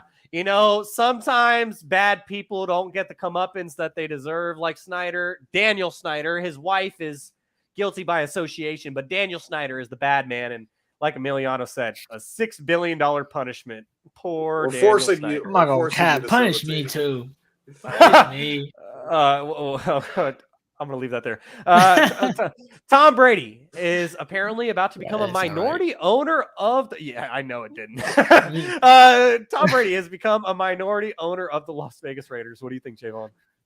I think it's kind of weird how the tables have turned and how they try to push... He tried to push Jimmy Garoppolo out of New England, and now he's about to buy the team that Jimmy Garoppolo is going to be the starting quarterback on. So... I don't know. It's cool. Maybe this is like him trying to get his foot in the door for like later to maybe buy the whole team. How is it going to come to on Fox? I don't know. He's probably not going to anymore. They were already saying a couple weeks ago that he might be backing out. Yeah, of a $350 million deal, like to pay some money for a team, but he's going to have fun. I mean, Gary, being on TV and talking about a team versus owning that team, and like we see how the valuation keeps going up. Yeah, he wants to be involved. He doesn't want to just talk about it. He wants to be involved. I don't think so. I actually never thought of him ever being on the sideline. I never even thought that was gonna happen, even though he got the money for it. So it's interesting. I don't know why the Raiders, because I mean, I guess he tried to do it with the Dolphins. Vegas, baby, that Vegas. Kind of went up shit's crease, and now he's kind of seeing how Vegas. You know, the Golden Knights are kind of, they're in the NHL Western Conference Finals this year. The Aces just won the championship, so maybe he thinks Vegas is like a melting. My A's are headed there. Yeah, so maybe he's up to something that we don't know. If he's the owner, can he just be like mid-season, like, Garoppolo, you suck, let me step in? No, because no, Gary, I thank you for bringing that up, because according to all the reports, I mean, I don't really believe this, but according to the reports, they say that Tom Brady will now become a minority owner within the Raiders, but he will have no say at all on football operations. I do not believe that for 1 second. That's so dumb. He's coaching. No, I'm talking about. I'm saying even if he doesn't want to be a part, that's his boy. Exactly. Let's say he doesn't even. I just had a crazy situation when he walks down the field and says, Superman's here, guys, to save you guys here for one last run with Devontae Adams sitting right here. Thank you so much. But I was just saying that when really, like, why wouldn't you? Is that a rule where he said he wanted to do that? I don't know. If I'm the Raiders, I'm saying, can you stop by the office, like once a month, just to talk and get some winning culture around here? We would love it just once a month, It'd be nice. Okay, we debuted Kevin's new segment earlier, Factor Cap. I think that report is so much cap. Like that shit is nothing but lies. Go ahead, Gary. Close us out with this topic. Last thing is so I got one funny. more. I got one more thing for you guys before we officially get Okay. out of here. But let me hear it, I Gary. don't know. I'm pretty sure this dot was already connected, but now this is 100% connecting the dot. I'm pretty sure he was talking about that. Y'all gonna keep that mofo quarterback instead of me when he was on LeBron's Uninterrupted. Pretty sure he was talking about Jimmy. Oh, for real, I thought he was talking about Derek Carr because Derek Carr was there prior. So I was talking about he was talking about one of them. He was talking about one of them. Well, for one sure. of those, I ain't gonna lie, I thought it was very guaranteed that he was talking about Derek Carr because he was thinking about going to that team and taking part ownership. But that's so funny that he, either one, it sucks that he talked about them. We revealed the puzzle. Yeah, we sure did. Do you guys hear that? Oh my god. The WNBA edition, baby. Let's get it. The WNBA officially kicked off this past weekend for their 2023 season. As Jaevon mentioned, Brittany Griner played her first game back in LA against Magic Johnson Sparks. And if Kevin was here, he would have a chance to continue to climbing up the leaderboard and creating that gap between himself and you guys. But now's your chance, guys. We got 3 questions, one for each of you, and then we got a bonus question for whoever wants it. I don't know what I just. Oh, there we go. I got it now. All right, guys. Now let's get to it with. I mean, neither of you look very happy about this, but here we go. It's time for Shaun's pop quiz. All right, so just looking at the leaderboard real quickly, after 29 episodes, Kevin has 15, Jaevon has 10, and Gary has 8. So we're gonna kick things off with Jaevon since he. Can you put my absences there? I sound like an idiot. I don't know. We need to just put like how many episodes. Gary has an 8 with an asterisk because he had to work for like 10 episodes. Okay, there you go. Like 4. All right. Okay, here we go. You feel better, Gary? Yeah, I do. All right, this question is for Jaevon since Kevin has gone to bed. Jaevon, you will go first as our person in second place. This player had 27 points, 12 rebounds, and 3 assists in her return home on Sunday. So just a reminder for all of our audio-only listeners, this is Shaun's Pop Quiz, WNBA edition. All of the questions are WNBA related as the 2023 season just started this past weekend. So, Jaevon, I will read it one more time before I need an answer from you. This player had 27 points, 12 rebounds, and 3 assists in her return home on Sunday. Who is this player, Jaevon? Candace Parker. That is incorrect. Gary, do you have a guess of who this player is that scored 27 points, had 12 rebounds, and 3 assists in her return home on Sunday? Expect anybody like, I don't know. The only answer I had actually was Candace Parker. I'm not gonna lie. That's the only answer so I wanted to say that. You guys are gonna kick yourself because we literally just said her name earlier. No, it's over now. It's over now. No, it's over now. Okay. The answer is Brittany Griner. Brittany Griner had 27 points, 12 rebounds, and 3 assists in her return to Phoenix in her first home game at the, whatever they're calling it now, Footprint Center, in her first home game since her detainment in Russia. So there you go. Shout out to her, man. No one gets a point. On to the next one. This one is for Gary. This player scored 45 points in 3 quarters on Sunday in her home debut, scoring the most points in team franchise history. I'll read it one more time for you, Gary, before we get your answer. This WNBA player scored 45 points in 3 quarters on Sunday in her home debut, scoring the most points in franchise history. Who is this player, Gary? Do you have any type of guesses? Honestly, can you give us some options, bro? Can I get some options here? The only thing I can say is Candace Parker again for the second time in a row. Is Candace Parker the only WNBA player that you know the name of? Pretty much, brother. I'm not gonna lie. I would say I know faces, but I'm bad with the names of the NBA players. Well, that is why we have this pop quiz, so I can educate you guys on the WNBA. Jaevon, do you have a guess? Is it Breanna Stewart? Ding, ding, ding. It is Breanna Stewart, who scored 45 points in 3 quarters on Sunday in her New York Liberty debut, scoring the most points in Liberty franchise history in her second game with Liberty. That's crazy. Insane. 45 balls, big time. If Gary, if you were gonna know one more WNBA player's name other than Candace Parker, Breanna Stewart is the name you need to know, because Breanna Stewart is right there with Asia Wilson as the best player in the WNBA. And now that Breanna Stewart is playing alongside Jonquel Jones, Courtney Vandersloot, and Jaevon, Sabrina Ionescu, and isn't Sabrina Ionescu one of the best? Isn't she the best player?